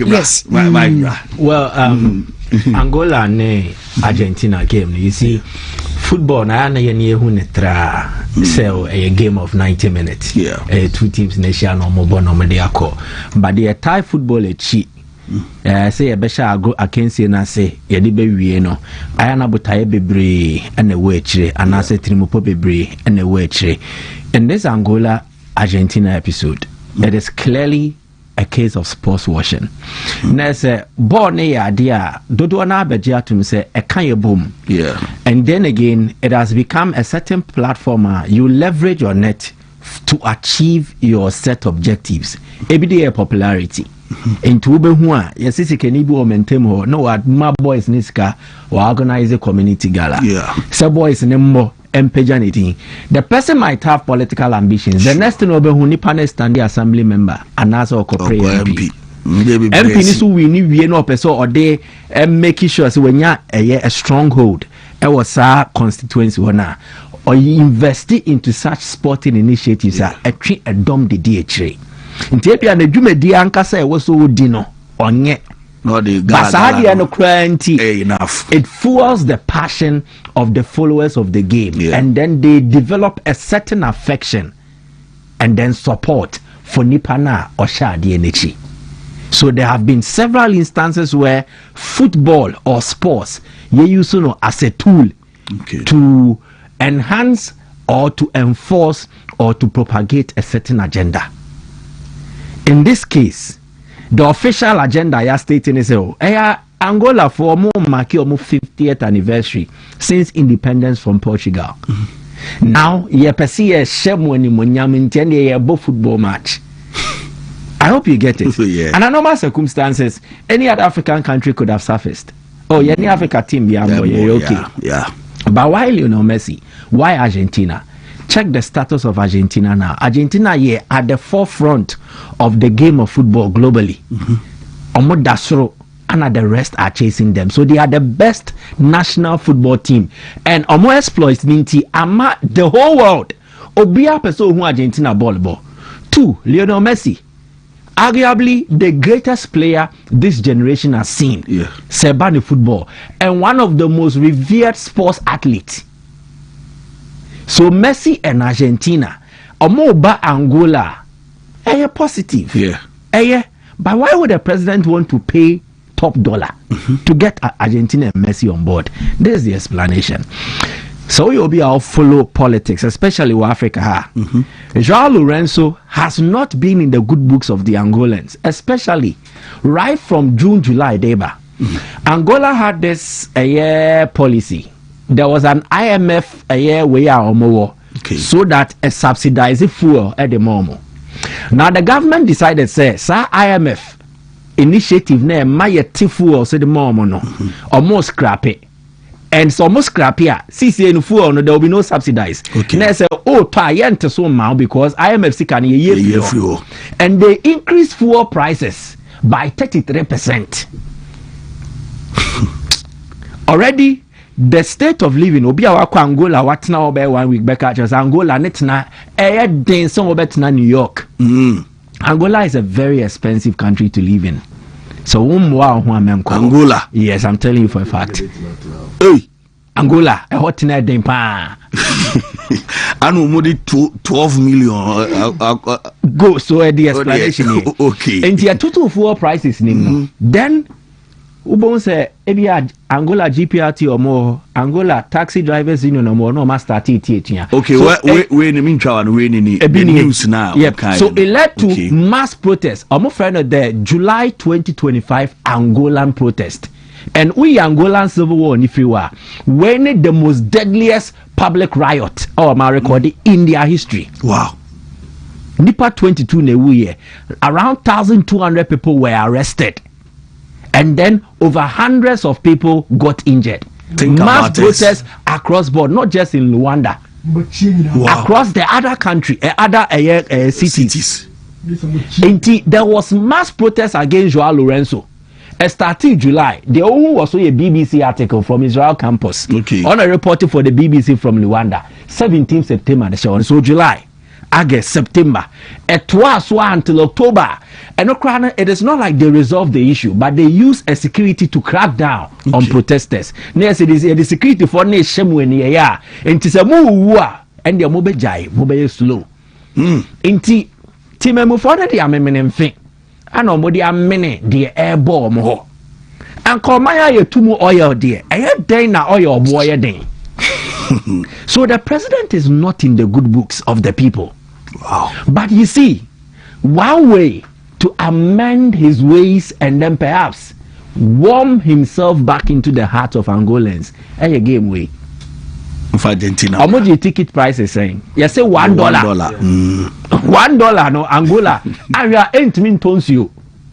Okay. That's the reality. $1 US dollar. It might not even buy a bottle of water in Angola. It's kind of original. But I tell $1 and I'm saying Argentina and Messi. You forget about issues be our name. Okay. And on the day, the public gallery, Angola president name Messi a picture. Messi a presentation to Angola president. What happens next?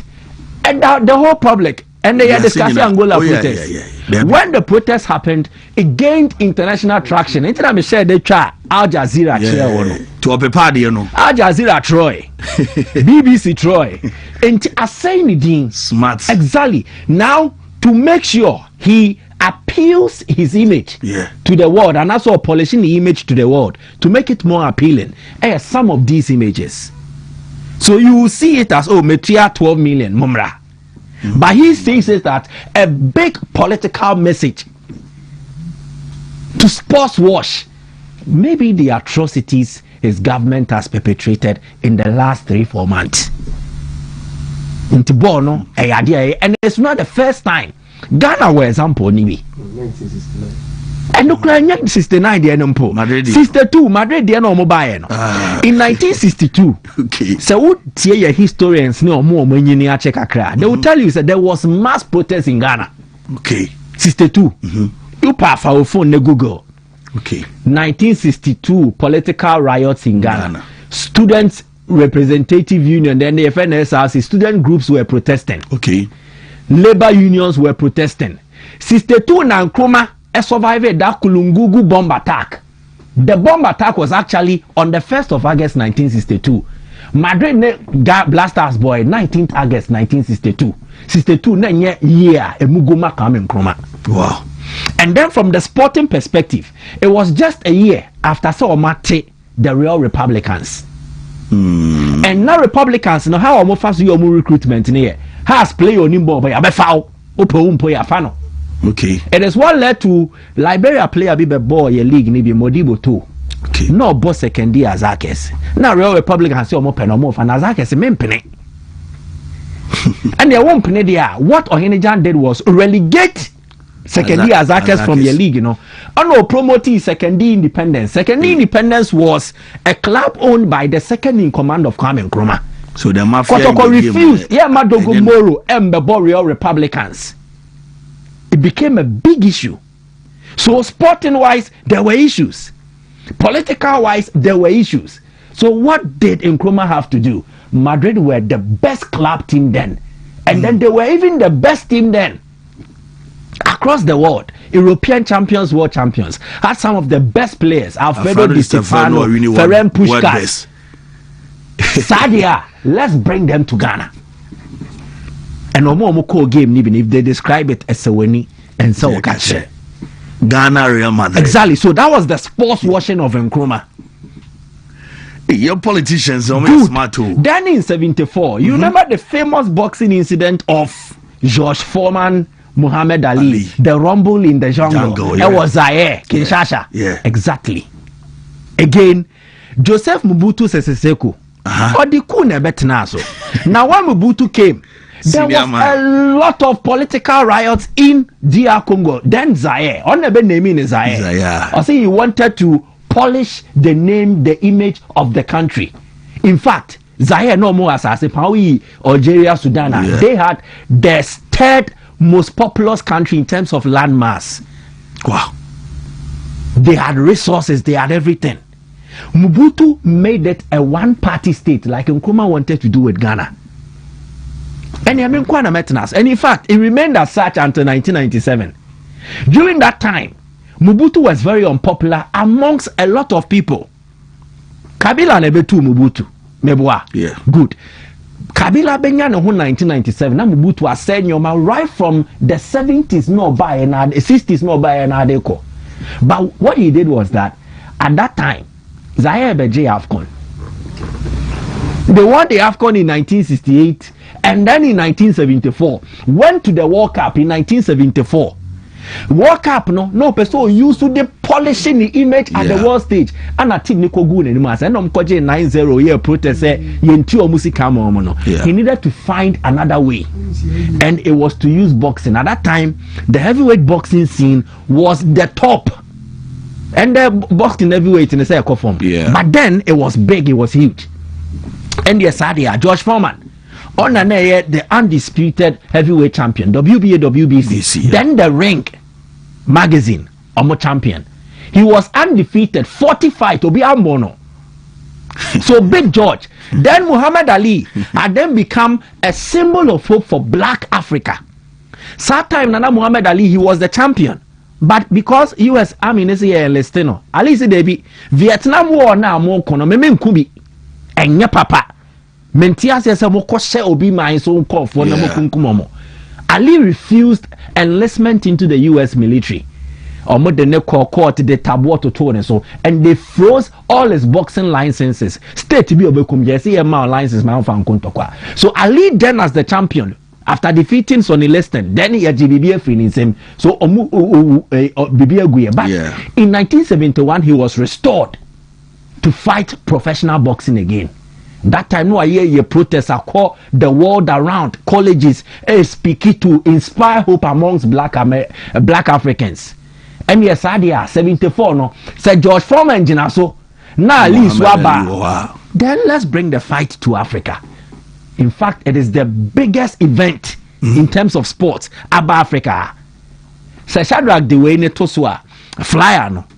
If you see on the flyer. Was a match championnat du monde de poids lourd escape no crane brasser after George Foreman Muhammad Ali on cadeau du président Mobutu all people Zoarea the author say this is cadeau a gift gift from the president Mobutu to the people of Zaire. And then a honor to a long no and a black people and a black man next year they shit me patuntum again. Mobutu used pause to wash his image and polish it to the world. And in fact, this fight, it is estimated that Nipa bear 1 billion and a share fight now across the world. 1974, I said, Nipa bear 1 billion and a share. What did he do for Mobutu's image?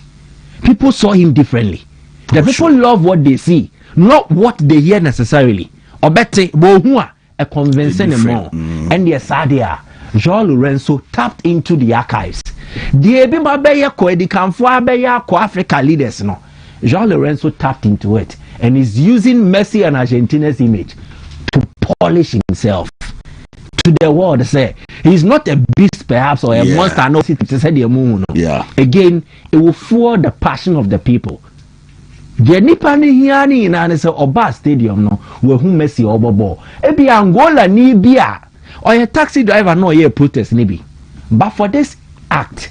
Messi will be apart from the pictures, but he gets to see Messi play. It becomes a memorable moment when he pan life. Sure.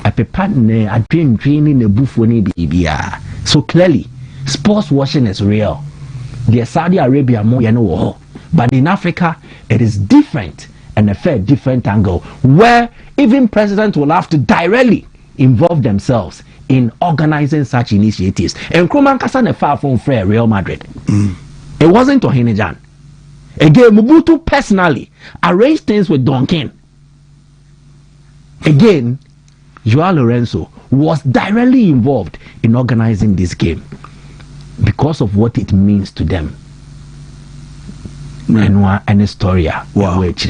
And they could not invite Portugal because of all the issues. The person or they no, so the Portugal be more and you be so aba. I will spend there.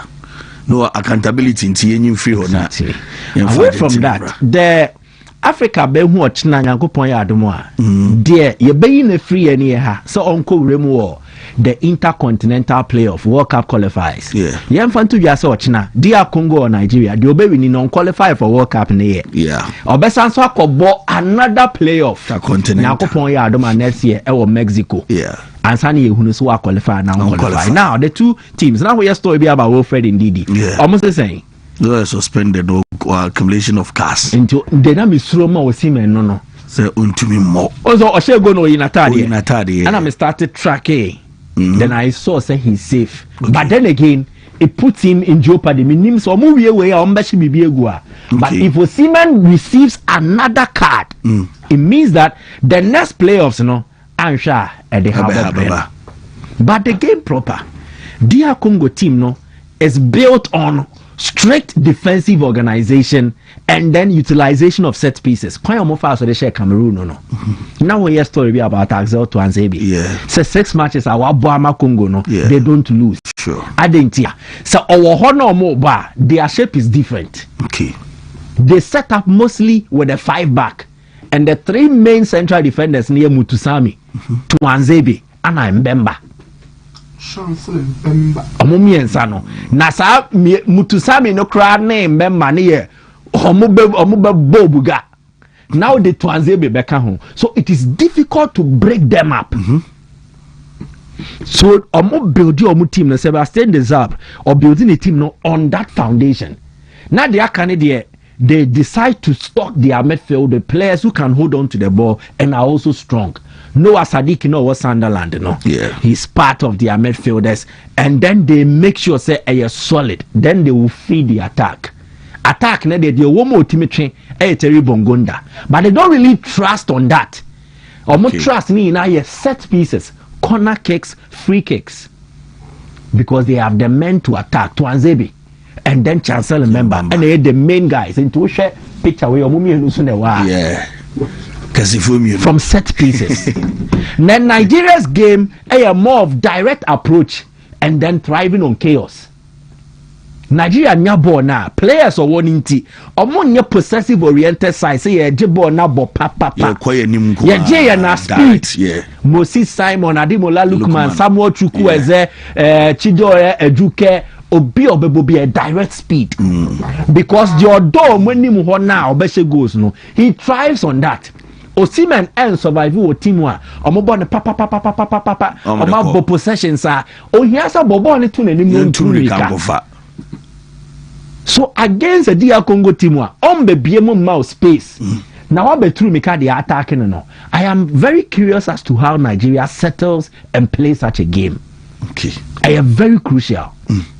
Again, Nigeria the omu ye positive ni na omu nenso ni ye omu defense ni ye weak.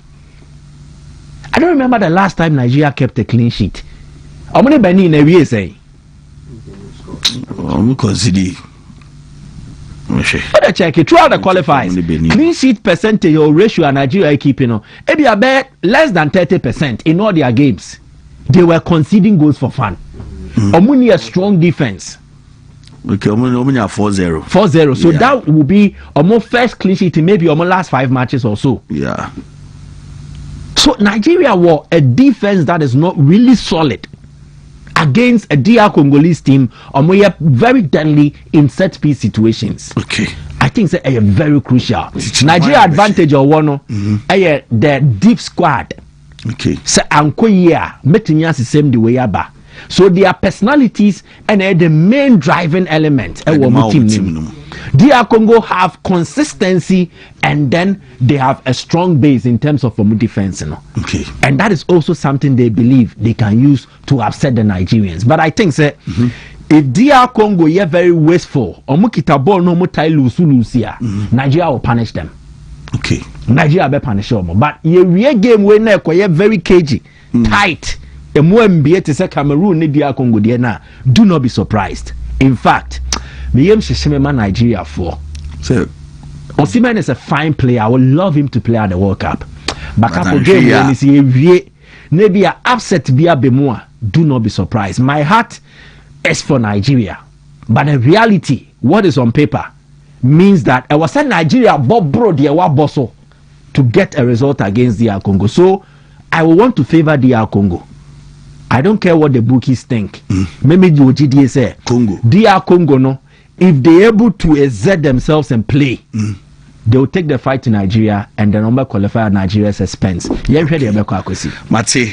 Christabel Kujo say this guy is very good. Christabel dear or day Abba no Christabel. Or say Bismarck say Ghana, our beloved country, is free forever. And Tony K say booking code at the Honsem Ebeba. Eric Kebu, a deep patriotic voice. I'm enjoying the show live from Bichim. I say Z Swish Manor say Akwa Sunyadie. Sunyadie pa. Honsem no. Well, Steve Bray na Faka Kraso Sunafi. Yam Refi na yam Betinsi yam Black Stars of Ghana. And yabe Omuajuma pa yabe Doso team no. Steve. Yeah, a lot is at stake this weekend. The fate of other nations have been decided. Yeah. Whether they will make it to the Mundial or they will have to go through the harder way, the route of qualifying. Now, DRC and Nigeria game, if there is any nation on the continent of Africa, I was a football, I have fair tour. It's supposed to be DRC because the basket of quality players are Africa producing francophones no be leading na Arab for Enya Mo Salah Mido by Hajj by Zidane by Ahmed Shoki, but making the impact Mo Salah making. Before then, now Drogba Ubenya Kolo Toure and the likes, they all did well at the biggest stage of football. Yeah. Now, DRC so Abaye Amaya are producing names here. Which are the major leagues and Europa. You will find them performing very well. Yeah. Ebine Cedric Bakambu. He has been very consistent. Diomasi Mbokani boy in the Premier League. It did so well. So yeah, per quality there. And one nation on the continent of Africa almost world quality. Yeah. And so sad is that in their rich history, World Cups in West African countries in they call here and there, almost now they were part of a group of teams and then also almost qualify straight away. But again, the supremacy of West Africa is a baby. When Senegal qualify ahead of DRC. Okay. So a idea na a heartbreaking. Me ba mami you see we no ma na say o Mike no mente won kai enti mami you see we no ma na fi e be fa enti fa we no ma ha. Yeah. So DRC one nation. I feel most of the African competitions I have nyina amoba so close yet so far. Wontumi and get to our hands on the trophy. There comes the playoff. Nigeria boost two of names with our eyes closed. You bet me I mention it. But when it gets to points like this, Nigeria against Gabon, Nigeria show biggie. So when it mattered most, now also with me a fly higher. But against a well drilled side are defensively sound. Nigeria have the quality to hurt them in terms of the attack. But omobetimi breach the defense of DRC. But so metimi ayesadia na it means say Chancellor Mbamba also stay clean throughout the game. Because so when you're cautioning, it means if they qualify on your part of DRC qualification. So your list of countries be a back competition maybe. Mumbo still the quality at DRC will be. Azal Tuanzebe, Aaron Wan-Bissaka. These are players, also Mubobi. In a team that Unya Feston Maele or bench there, it should tell you how rich and the quality in that they have. Yeah. And the DRC are one of the countries. Personally, I feel say this game against Nigeria, Nigeria team has sailed through the last 2 games. When they were very difficult, Benin were on the verge of qualification. If we need our Nigeria, but they did well and they won by 4. The next game against Gabon, a side that almost were performing very well in the qualifying round, almost 4 and then almost qualify. But against DRC, Capo, me say a bit by the end of the road for Nigeria. They are poised to make it to the World Cup. The gentleman wants to play at the World Cup. Against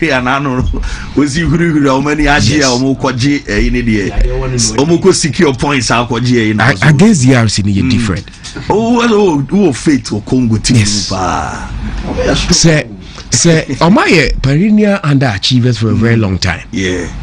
So I check the trajectory of players or produce and the clubs or bar.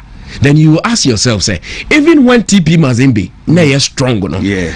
Now Congo estimate the local boys in the dominating. The times of Trezor in Porto, they were doing very well, but the Biano Moba now they flatter to the same. Yeah. I don't want this to be one of those stories. If they go all out and Omoma Nigeria a good gamer, I think a very difficult for Alata so over qualify to the intercontinental playoffs. No. So I'm tipping DRC say obetimi any other win. General Gattuso, I can't say when you are frustrated, you tend to blame. Say maybe Guardiola picture be by. Yeah. Okasaya no any empty seat, no tactics. Pressure and banner frustration by. You tend to say a lot. Gattuso say in the qualification, I had tougher for European teams because Africa in a nice slot.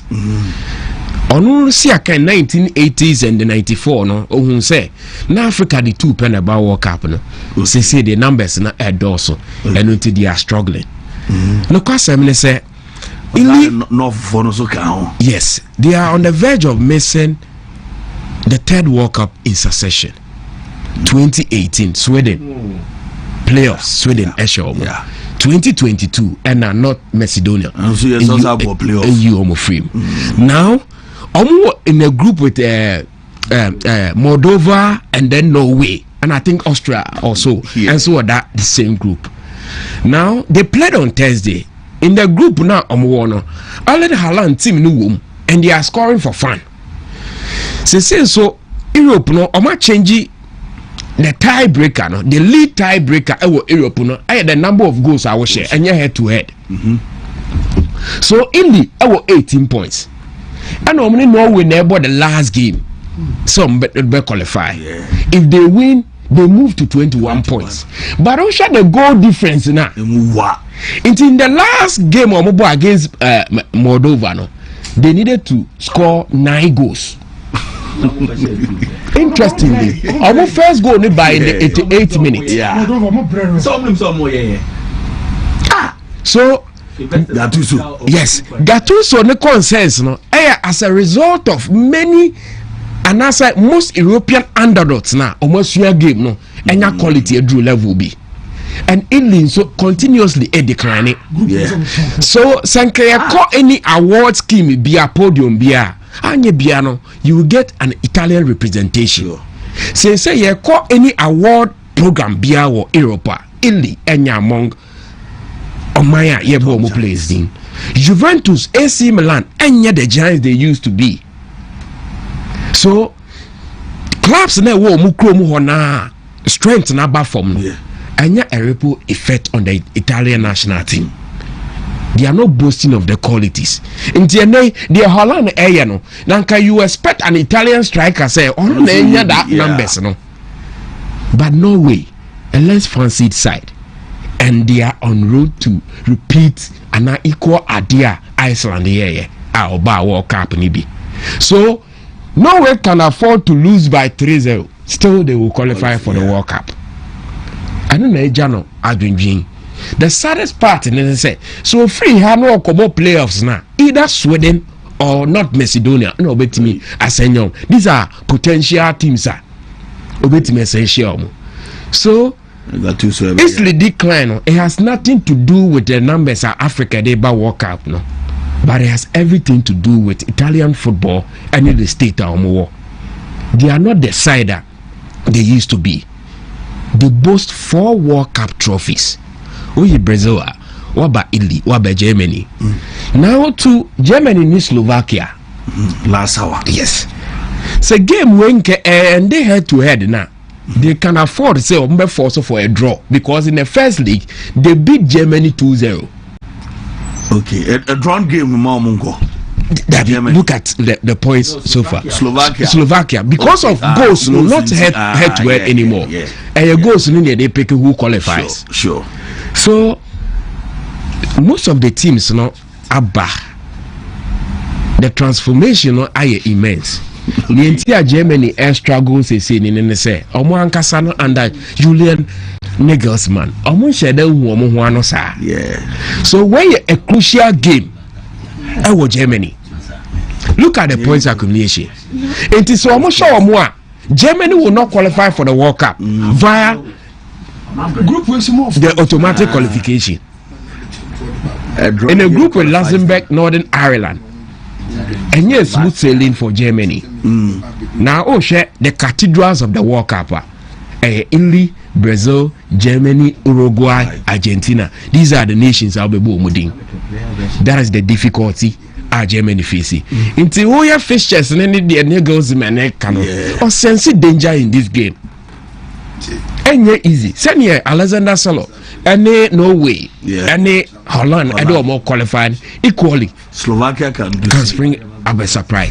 So weekend here there are a lot of games a year of interest. Until more and more games no. Only a gap for an upset.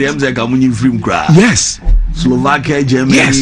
They have proven some side that they can beat them. They are on the same number of points. 12 points each. They are separating the goal difference. Way our 10 and away with 6. Into any win for Slovakia means that Germany and so any part of nations are air qualified through the automatic sport. So Capo, these are interesting features over the weekend. Okay. And my biggest game I want to watch Nigeria, DRC, and then Slovakia, Germany. These are the 2 games. These are the 2 games. Yes. Okay, I said I must start to qualify. Why is not 3-0? Yeah. Okay. Both teams to score. Yeah. Yeah. So a team boasting of Retege failed to score. One boys needed 1 goal to do something. And reality now add on it on Italy and Germany. So we can. We are looking for Italy. Definitely they will not qualify because to score 9-0 against Norway almost goals for fun there. They can score, but Norway will equally score. It's going to be very difficult for the Azuris of Italy to get the straight qualification or that game. Wow, we really enjoyed the game this weekend. I'm saying Slovakia match near Beshe, na DR Congo. So my guys been so sure or chronomo. I say or share life. Shout out to Joe. More chronomo more be more show. Oh, okay. JT the boys JT the boys no Sunyanizo. Oh, okay. Sunyanizo for Large JT ni boys ni na ye chacha mo pa chama boko de Vanyaja am ya dumo oba no Capo no ya bende yimi biaka bibi azu de oni sheka Nike for the brewa we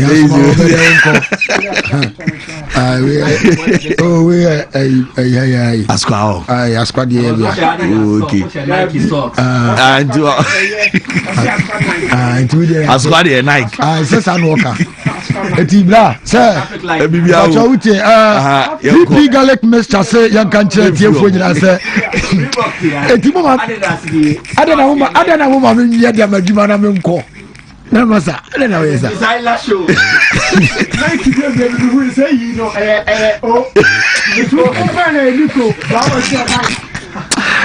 na PP garlic mixture dupa just intiko na kokopa bi na bibia nso entimi enya kama enso entimi fama adure abeboa na immune system na amana gina yesa ne baya ya de bia nso entimi ncho enko nsedo sanse ekuta vitamins ene minerals abo nipadua emantoche ka omoja no ensekulity anu bia beboa na bibia nso etimi aw kama feel blood pressure de tennis onum bia so bete amana ba normal ama bia nso etimi akwedi amanti kope 3p garlic mixture de benom na bibia enya kama fama anu aka no sense 3p no our glass air bottle ma ni tina air koko anempo a red air garlic no enso timi air label da ho a bibians eto kwenta no akope baby eto do bi akwa wonsa ebe ka 0248928824 na ne penifo enso timi akasa weekend air gan na semen vital herbal mixture and capsules again na an yusu ama bians etima kama meso to asintintira twetwon ana obroni friend sciatica ya de bi won ma utini dia ni din dada enso etwa konsiado ano no meso kono kopa gan ni ebetu sciatica na say enom enso atumi da ma fe premature ejaculation weekend emema no de boy ni 2 minutes ama mi piano he baby na so for baby ko na bibia atumi nya kama sansa de tense oba de obre ho na so wa bre no na bibia so atumi o kama atinka semate ko wunya semens vital herbal mixture and capsules again na watima no mama bia kama bia to do bia ko o say ka 0240616061 na no mo enso atumi akasa na bia ko kama enso atimi dama proslav aya capsules no just natural and company limited womo ana akwa ba ojonson tentem anajo ojonson hotel obem anampusa obem ana ojonson sope koko a Mr. Proslav capsules elabo na tu asedama truman memadu uti wabo adwuma ewo mpem na ubo pese boni ya the treasure truman wabo na mpo nso atima boni e Congo ointment no so elabo se bia wi dware wi o se me no nam eye no hene afi candidiasis ode pua white ana tetu onya Congo ointment betu ase ana nso atimi dama koko hu na dwane eso se Congo de eye adwuma ye pa bia chandu Ghana bia kwa nsansom ebetimi akabi 0249017101 na no mo enso abon komo immulatable supplement na ewodwa so we can tanka for herbal pharmaceutical ana omonso atumi ede abanadroi immune system booster eboa nempo support immune system nempo dada setra no bibia nso atima kwenso atimi da eboa sane ba ene wonam no se enema sabi nyama boni bi enso atima boa rema ebeyi ni nyina eno so atimi ede probabi atandro bi akwa we sabeka immulatable supplement be na onso atimi ayisu amabia akokama 0535112873 na so ne mpanifo enso atimi akasa takum ane etafre na bibia eto kama no yatabia heba company industry weekend ya takum na meme tafre watenka sembe gina brand me pacho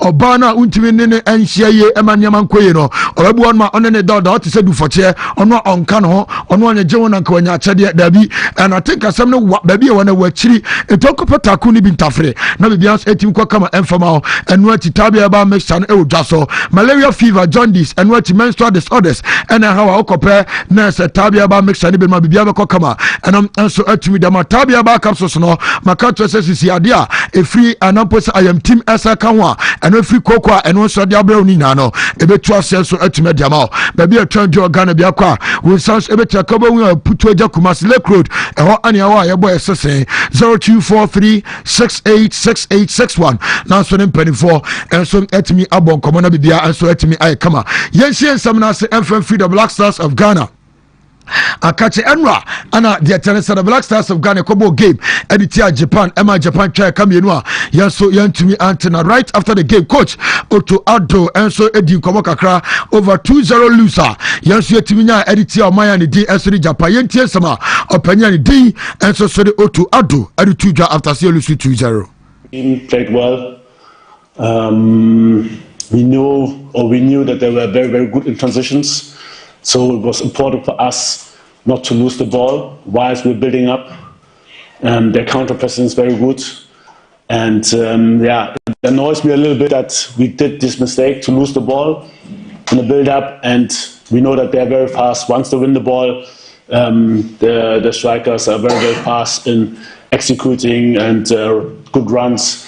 So they were leading 1-0. It was, we have to say, it was deserved. Sano answer to your coach Otuado and the Sansam no and also to January and Yabisan said 2-0 Nadia and then Enyaba na lessons by and a Ghana yes yet to see either free 2-0 Elusa. Yes, you go Kenyan coach Otuado extra lessons are yes learnings. We really need to learn to get out of high pressing. Pressing was very good. We knew that it was going to happen. And for that, we need to hold the ball better up front, surely, and then also be better on second balls, and especially when we have to play long. There we need to increase the intensity. So there were a lot of things, but also to get better positions in the pressing, to outplay the pressing. So there's a lot of things we saw today where we have to work on, and I know that the guys are young and they can learn, and we also, before that game, we had a lot of injuries. Your coach Otuado and the Sansami and also the Tuja and right after say yes you lose no kasa team no and so anya move free Japan area mania chem or South Korea almost kwakotwa bobo side of South Korea game at Tuesday and so bet Ambassador come up and also but now to the Ghana Premier League na yeni come kakra say Ghana Premier League no emu and so atimi aya depart say je Ramna yakwakabo match the 9 and on post match the 10 na bibia so atimi our come and Jumadian started was Swedro, the Tennessee Swedro Stadium, Orefia, your fan of Festus. I am way and some etnia opinion fan Foster one equako jema kwako di gamer and it's a total between Swedro All Blacks and Afi Accra has a folk I don't come and I'm so etimidia my tier for now sa game no you better come brace and sa Kodana your fan Rundolph honors sorry one no air striker and I say Rundolph Michael air striker Edmund Bobokua your fan air Swedro All Blacks so didn't come at the far air sa game no o check me say sa game the Kaneke I was almost what me winning sana be anyama and so betima go come yenche sama ono so two if I have a gamer, woman of Equacobono.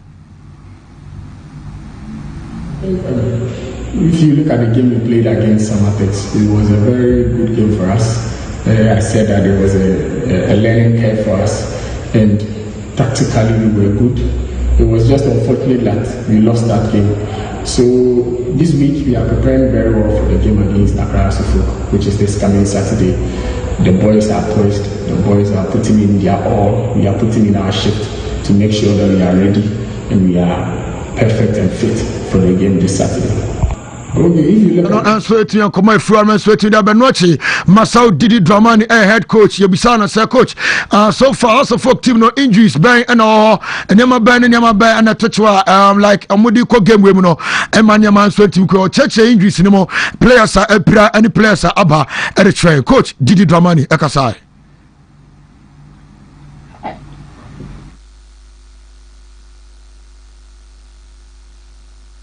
Still have some injury situations. We played with players who were also half ready because of loss of some key areas. We are happy to say that David Afrani and then Gordon Kujo are back from suspension and still have some injury worries in terms of Abdulaziz, Adam, and also Abdul Karim.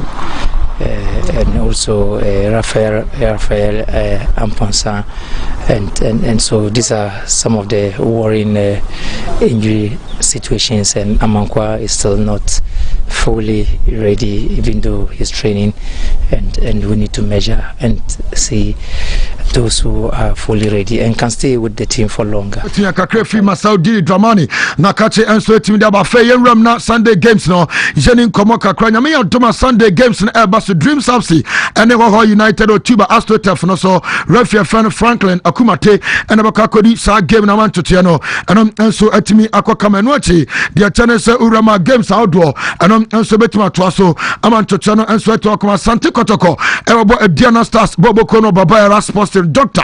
Imoro Osman and Refia obeka kwadi sa game no ama bibia eno enso etimi akokama enso etiwon ma ya don komo enso etidame etiefo 11 wonders ene mediama Sunday University of Ghana Sports Stadium Nana Kofi Amua Refia kwadi sa game no Beta United etana na fosuji abo park one club fan Samates enso etimi edi abo Gideon ni Kofi Refia kwadi sa game no ama totiano so etima kama Heart of Lions Etrakman Sports Stadium Julian Lunu Eko wa Bromoya Young Apostles awa 2 ama bianso etima kama don sam no tie for bibiani dance park Go Stars Elbow and so Etimedia Chakala United George Mauli Vomao Refia one of Kakodi Sagenu Brekum Chelsea Eta Godi City Park El Brekum one club and the nations and Elbow Maxwell Hansen Refia and £24 and Uncle Godi Sagem no Basake All Stars Elbow Vision FC and so Etimi Ewo Aye and so Etwin Nasia Amatochana Kama Refia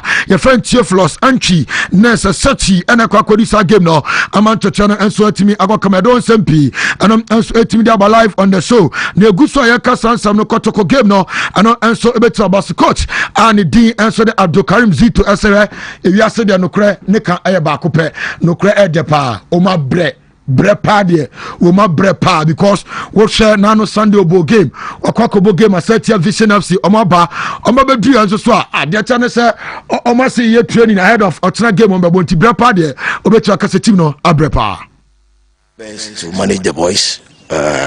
Look at our trip to Accra and back. Very, very tedious. Even myself, who is not a player, is even tired. So we are managing ourselves. You see, since we came back, we are trying to do the shake-up today, and then we'll play tomorrow in order to keep them. The only Openya fan Abdul Karim Zito and so the two and what and you be saying about Saka Dauda and after branch set kojo injury because omienu amu pra kakra and also wajai adama doctors to any doctors rebedi nkomo na wa share said and also isiako yenti openya your fan Abdul Karim Zito. We've just started something, so we are going to study them and then consult the doctors and see how better or whether they can still play. Coach, a win in this game. And so to the command as a coach, and so a dear wa brothers game and so to about Nami Watna, a standard version of Anopa. Shoba Aristica, a head coach at my Diana Stars team no, on a sudden Komora Canon, the innings Koma Okanya Kotokono, will be any Soko body at Kotoko, a big club, and the tennis almost about no but Oma Mediagro, and so to Babana Sports Stadium. Shoba Aristica, Akasai. More after our plan tactic, you can go and have the Eagle can go and give the big surprise from this game, and maybe our team come back from a positive result.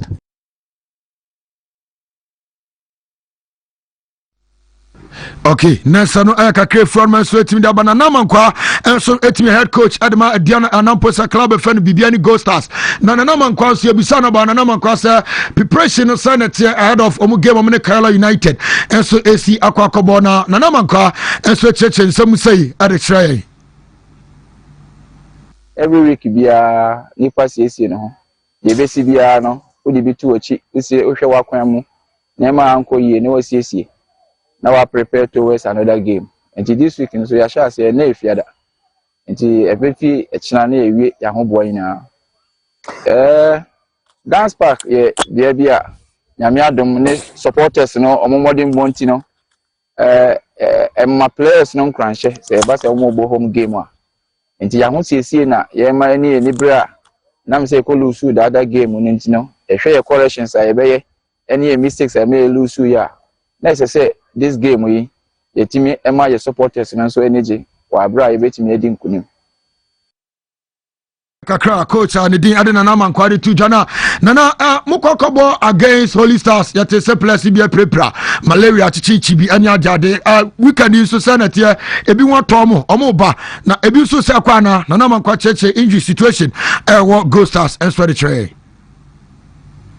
the do na wo ye san ba ye no malaria no omo bi ma recover very very well omo in join team no nti e hwe say the ebetimi I should team no against Karela no so they bet me I should team na bet me dey nkunimdie aba njidi say is it last season kwanya omo fa so omo fa points na and this year no Sakraye yeden ewom last season no na baby omo da any baby na go sas da mankwa enso no na a branch prince opoku ajman enso kasaga crowd say no ne experience no akwakonya enso etimi eye amonone no ode ba beboa eye club e friend ghost assistance enkoda bi wonma afa enoma ba ode ba beboa timi no obi anim dada so no dey go eye ni business into ba beboa na ghost team no so etimatu pon prince opoku ajman ekasai medanya mi ase say at least mitimi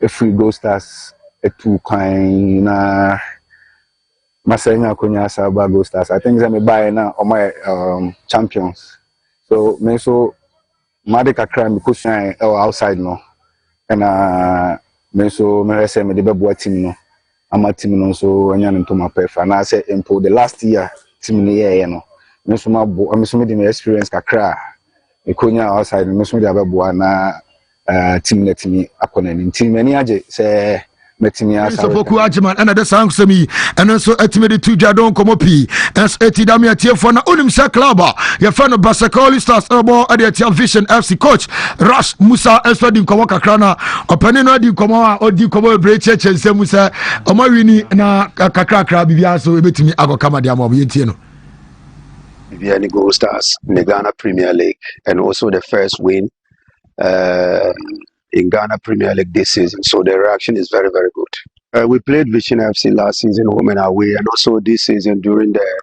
pre-season we had the opportunity to play against them at Pram, and they are a very good side, a team that is being coached by one of the best coaches in this country, one of the young coaches that knows everything in coaching. So it's not easy playing against Vision FC, even though we are playing at home. Ghana Division 1 emoye de na weekend di okoko PM else offense anyame bo ene offense game ho ebony enso ene ash gold and ebo amantotia no so talk my big game and no so etimi atojama bians eto kamana kai nation no so ema me say WB United ebo ade tia Lagos Cities enso zone 1 ama bians etimi akokama na coach ani di enso so ade ni ama ade komo ade afa WB United kwa ma faso a na so mo so anyama ekoye because omo born no team ba do final third na Capo and man said that it was on the technical team no assessia adidi di komo yentie ni ama sansam no. I think we started preparation on Tuesday because we traveled to Doma on the weekends to play against Doma Unity, and we started training on Tuesday. And we have intensified our training because it is always difficult playing against clubs who are striker sometimes in the league. So we have intensified our training. We learned a lot of mistakes from our last match against Doma Unity, and we have really worked on it very, very well. As I keep telling you, we try to improve match by match, and we are optimistic that on Sunday we will get a better football than the previous one. Yeah, into us now. Nah, Ghana Premier League leader person me running a pack. Yeah. Me time no. I'm for fixtures not to summon Shadrack. Me near 8 or what do you want to summon quickly now? Ko na brain ho kra na ya mo so tell ko. Ya ntuma Shadrack say obadwuma dey on fan to so no na ye twen. Shadrack fan to so a yanko ye. Or the fan to so fixtures. Yes, and no. Ti Shadrack ba adwuma. Kotoko ni aduana ye mo ne tell. Kuma say Asante Kotoko be win the game we say. Okay. Yes. Adriana a very tough side. Yeah. This season their performance so Choba has shown say onim the African game no and for that matter Ghanaian game no, he understands it. But anytime Adriana has visited Babayara, yana omo ayi bibia fremu. And the kono mu fremu no, ya no mo come back to Doma, ya no wo mumu. Obene Kotoko ba, they play like a fearsome side. Anytime they have visited Babayara, Omo play with some level of nervousness at Mempekra, and I don't see that changing anytime soon. Kotoko be win that game now, especially coming from the House Folk game, Super Clash, Kotoko will be here to win the game. Nemum. Coach Karim Zito Kasemi say Kotoko matches from Bono to so bread tiredness and all of that. Masama Shadrach at the say me can't fan trash Coach Zito Asem, but me man crunch from Gold Stars Free Africa and buy, you know. The kind of fixtures na club in the womb. It was so compiling. So demanding. So what check Kabili game no Kabili na wasi hono 20th September. 8 days time and I'll travel here. Akobo Kabili no away. On 28th. They will name birthday me no away. Right from 28th for no sa fly through Turkey. Come for Europe no okaya. O try some 12 hours. Or Turkey no they ebedru kotoka. So 4th October and was akwa swedro. Because any or Istanbul airport place to be an MCCU. It would be free Istanbul the cost Swedro. And as you say, Swedro, I come over. Do so of name Madrid, which I Google 1.5 hours. Must have messed so what check here 4th October no Swedro, 8th October Kotoko, 11th October Vision 20th Lions 23rd Chelsea 26th House of Folk Young Apostle 2nd. Check your October games, you know. How many games are Gold Stars boy? Days and then check the clubs now, boy, you know. Become Chelsea, Heart of Lions, House of Folk, Kotoko. We are making Kaimin and fan trash coach. Is it to accept now? Walker, make candy question the facial list, you know. Nambia Shannon Cry say, on you know, a son atono. A African inti. Now we and Cafe Capo no cross up a show it would have been worse.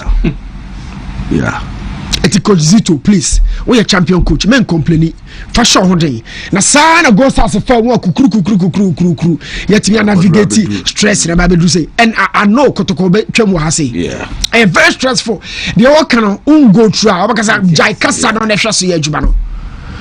When you are told from the medical team say coach the person is available for the game no Capo what do you crab by 7 1 here with me Kotoko irrespective of all they going through with fixtures no ambassador Adriana fixtures no quickly ni enko Kotoko by winning against Adriana Baba Sports and weekend we say and there no doubt about that.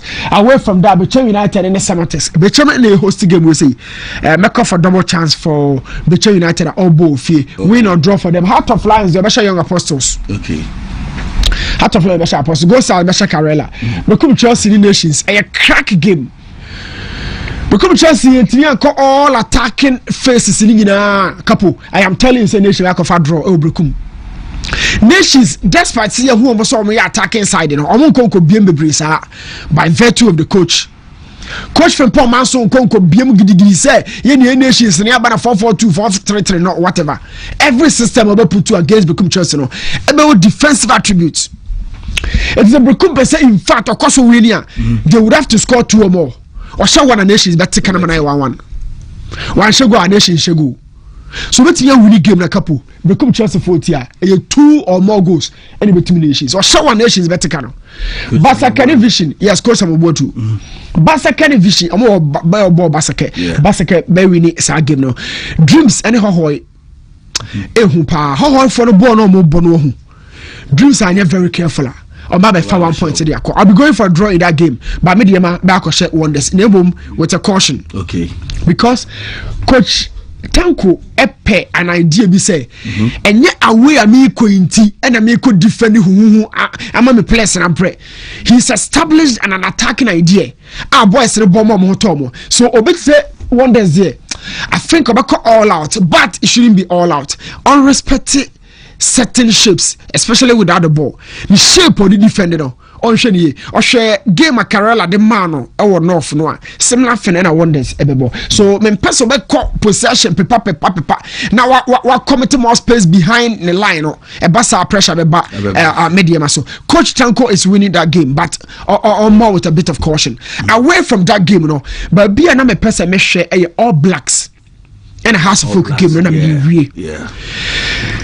That game no tactically mean ko but referee now be the game no until person ko game no so okay na pressure e won crofo me ensa so ahead of this game crofo me ensa enka 2 coaches na ko game no but akoko ho referee no pressure on so Capo a game of the weekend Oswado Fonso any abraso coach na anya. And say no Mickey and Asivo Peke Adriana Kotoko as game of the weekend. Me for All Blacks and has folk as game of the weekend for the venue and the situations ahead of the game. Yeah.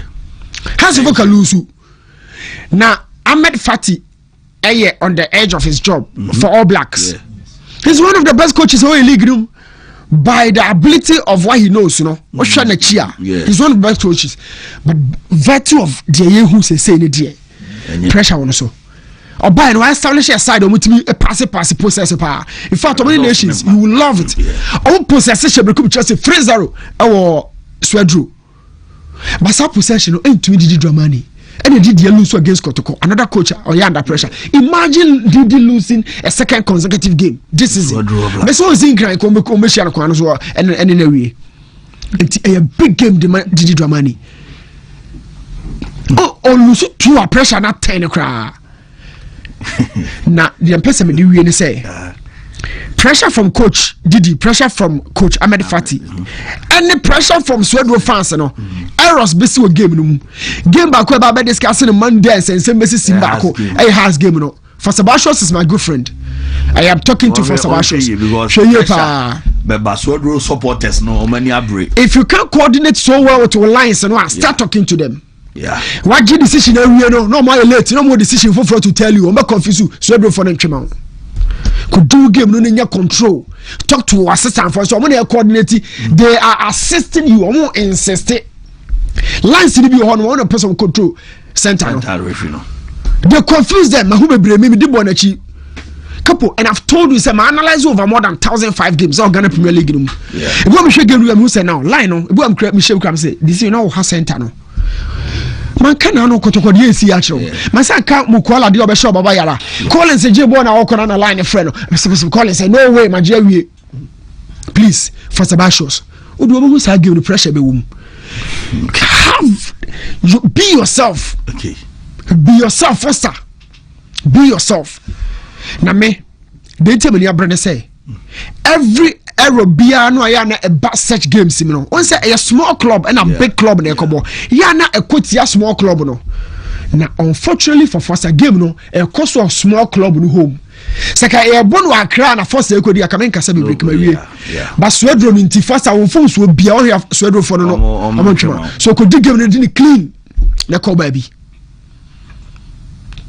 wow kodi game no di clean na ko ba bi errors be CBI say quote small club na has folk no butu so they are wow be yourself and then na obedi Ghana Premier League last year you wadi bet 3 years about for Sebastian so wadi division 2 wadi division 1 wa qualify to me for to me center experienced guy no pressure but me the America and from so be beba mu it has to be very natural. Okay, all right Capo, away from that kakra bi on the blaster make you ha na blaster na madwene me say ya yam from so bi sir ya yam from so bi division 2 na me coach no last year me timura no say na part time pressure bomb so me frame me ya na me am crop say no last one we need game assistant no we need 3-2-0 okay yeah almost share academic as too this enra banko enra na ye but pressure ba me ko mesre kwan ya na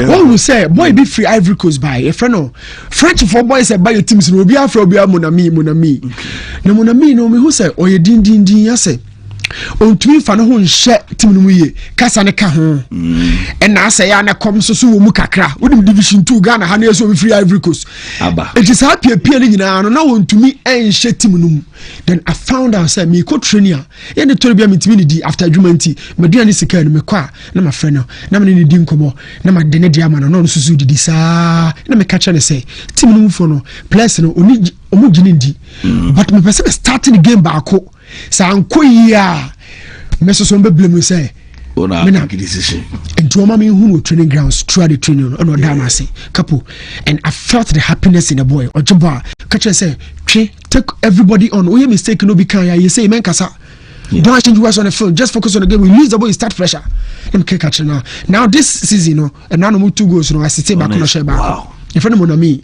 nyanko this season no okay your blaster no who inducts our new guys into the setup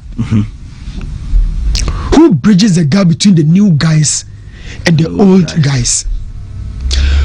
Who tells these guys you are part of the squad? Give us what you have. Why you are called here? Who tells them?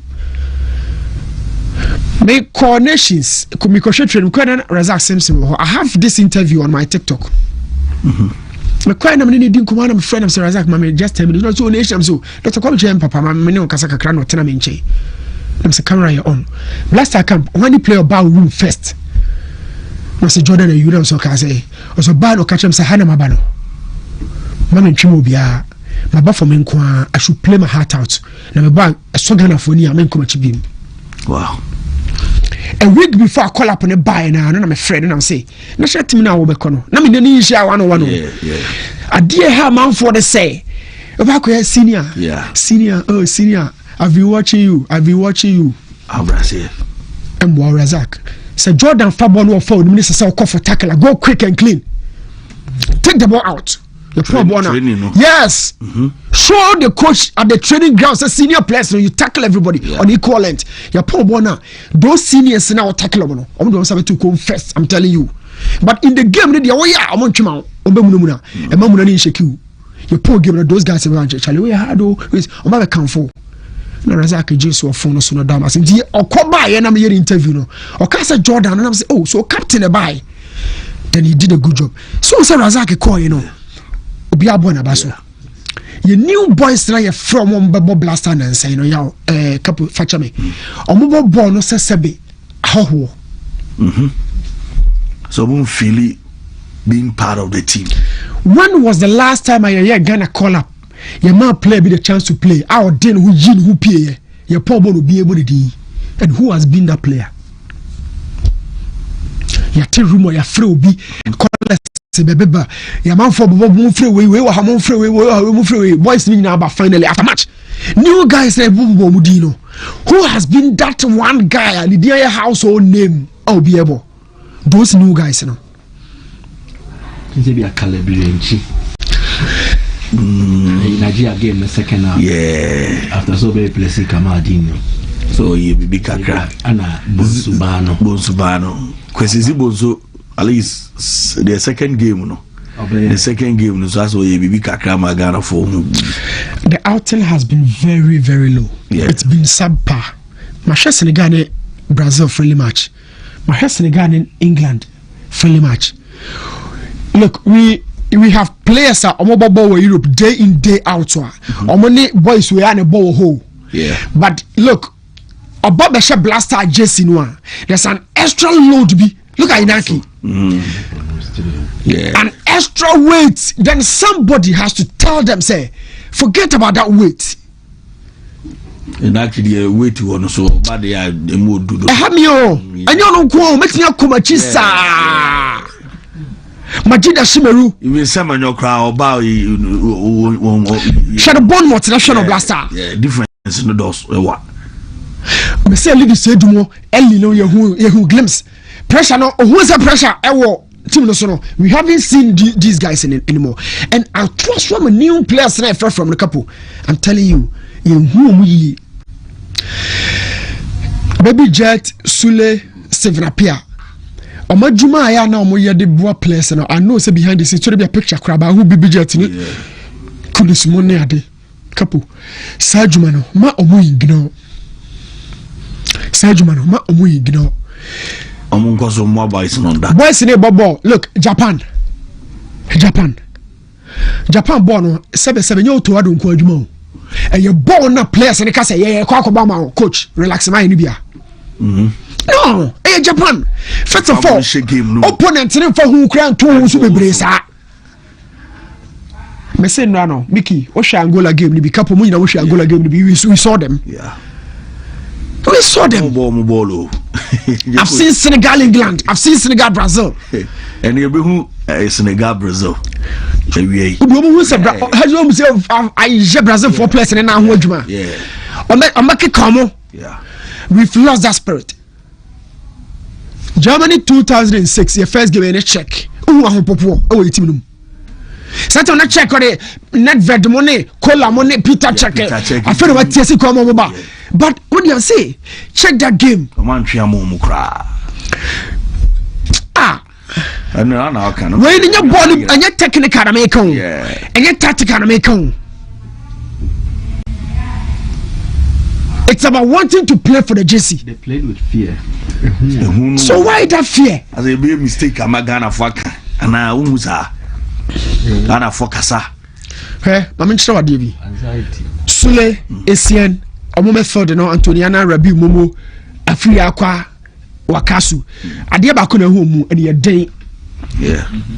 Oh, Mamma boy, me can't see any Bob see way, me can't see high to see where I dear, where a mobile dinner, and I dear Bakuna won't be on your day, a free aqua, and your day, Wakasu, and your day, Sule, Antoniana Rabi Momo, and your day, and son of Aqua. So, do we have that now? I've been him, and you ready low key cry. We want dear. It's not a share game now. I wasn't so impressed. Say, but the coach that to coaching fans work a cranum. Are they still playing? My translate Jim Home Kakra, are they still playing? We don't see that. Oh. It's so many killers out here. No, Capo, eh? In a camp, I want to World Cup. Need a who? Need a who? Or 2 pound, you know, need a who? Need a who? A who be? No, Capo. Brother Mike, brother. Some very, very bad. Very, very, very bad. I mean, I don't think so. I am that bad, but I think we need improvement. Definitely, yeah, improvement. Okay. And what can be so understandable. Okay. Team behind your leaders room. Say your dressing room na me the presence of that figure and such figures now. Yeah. As some BBR. And this what Madrid and Comona.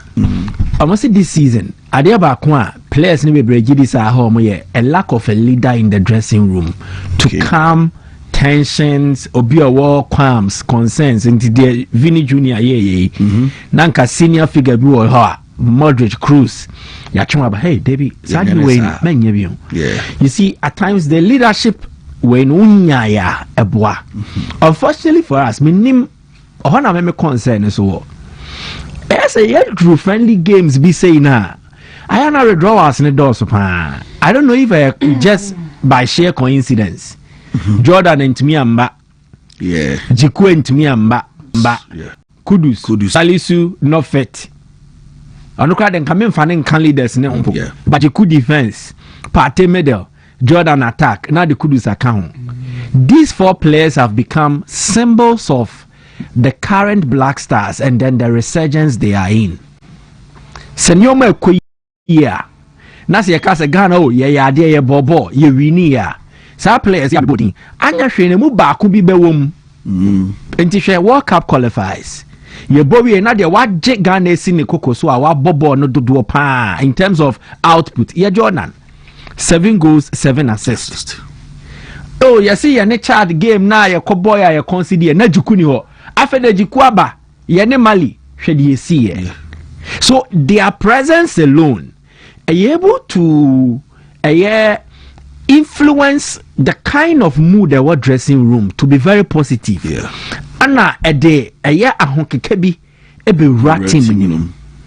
So I understand in some contests when we don't play with that spirit. As a players on money commitment they had.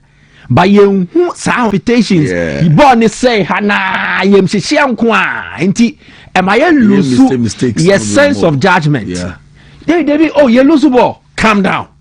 Organize okwa. So even if just few seconds we are still able to organize ourselves and then recover. But as a way no after losing the ball, I say and I believe that the coaches took them through such sessions because Tuado Kasanokai said Omunim said Japan and who then can see a forcing a turnover and then catching you on the break until Omo prepare for such instances. But again, the moment how Yembe show it was our stage in this one. What happens is already free the only minute say OBT exams hall. Now pressure no tension and fun. I say now atom cry spelling the cry so me na ye and Yantia says way a Black Stars team in terms of exposure and in terms of tournament experience ye ni bisa ye ni bisa and no more boy Joseph Anan the first game for Ghana Jonas Ajete never played in any competition for Ghana before. Jerome Opoku and Suyobia Okanya squad but when was the last time you saw him play in a tournament? Again, Kojo Pepra, the first time Obama Derek Atakon, the first time in Finfin boy, Abu and Sibo. They've not played in any tournament for us, and in fact, the two of them have never started a game for Ghana. First time. Attack. It was a different setup. Again, Brandon Thomas Asante, Antoine Semenyo, Kamadi Sulemana, Omomombo Muda. They don't have that telepathy. A different set. So, and you are playing without your spine. And they say, Liverpool Kobobo, Mohamed Salah Nim, Van Dijk Nim. Allison in him, Ryan Gravenberch in him, it takes away the spine of the team. To no matter how many good players we select to replace them, soon neira. I say nipa was spine nya untumi nyina and coordinate certain bodily movement. The same applies to this. Nti ye nifa pem no ema ye ntumi nya de ye. So it was an exercise I think say ankebe buapa if the spine of the team were present. Pate, Kudus, Jordan, Jiku, if they were present, even including Benjamin Asare. Omo absence, me wojidi say, "Emma ye nyamfa swa ye free sa games we imunosa." Maybe we'll try out players and test them, but I even think it will be unfortunate to assess Joseph Anan after just a game. The same applies to every single player or boy Enra. So a difficult thing if you compare to Japan. Japan team they academic also. Almost started with the JFA, Japanese Football Association, and almost universities no. No more clubs. Then the JFA has struck partnerships with foreign leagues and then foreign associations. Because first they no more face how and a challenge more money say. More talent no. No more taika or mukrumo or munkwabonti. So or more lack of exposure does not expose them to foreign football cultures, settings, environments, and atmospheres. But then check it. Squad or munemi or the ball. Sawe no. Say Shadrack ko GFL website. You see say a mummy and sapen about Japanese league. So foreigners mobile Belgium, England, France, Germany, Spain. First, now we with Japan, but then the new masses. So they have exposure, they have character, and then more idea about Kubiswa. We are lacking with a team name consistency, technical team playing body. To win a question, now we new key players now. It will expose a lot. Many of BIA agents or so your team we need to improve. Of course, I was here improving from the technical point of view, then even the overall play. But the reality is, it is difficult for any team to play very well without a spine.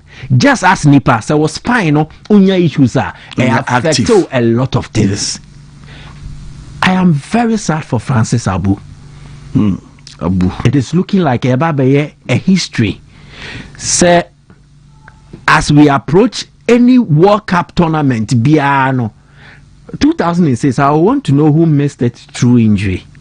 But 2010, there was a story of Michael Essien and Ameboa. I come in 2014. Yeah. Now recent injuries involving Jojo Wallacott for 2022. Sure. It looks like as we approach every World Cup, Ghana player back could be a major injury issue. No ruling it out. Suspension. Suspension. Again, the and I said the negative side of this, and they say the Hunsha players anymore, and what in trying out even for the next game. Yes, because Mehu Francis Abu Prano it may affect me, because what it means is that I cannot even play for my club, and then eventually I might miss out on the World Cup. If I get injured. Into the problem now, and they say psychologically, it would have an impact on the players, and even Abuna Nkasa. Players are Dino. Very few of them were able to bounce back. ACM bounced back for 2014, but now ACM the papemu. The ACM we saw in 2014 was not your typical Michael Essien, nor yet dominant in the 2008 era. Stars. He's no longer a prominent feature, but the potential and the talent in the team no. Akamenko, that was the end of him. Sure. You know what team nimbio. Inti player nankasa abu nankasa no. He will be down, and if we are not careful, na manage process ni year. Basically, it could signal the end of Francis Abu. Abranti yatenen kabio. Germany ni anwo fei. Kovi. Yatenenka. Debut. Dininya. Injuries are the biggest enemy to any footballer's career.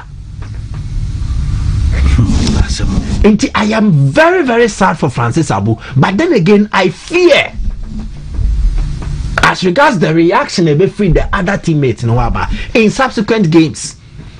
Ghana and AFCON. So it means every other game we play now, we play with that friendly spirit, even if say a competitive.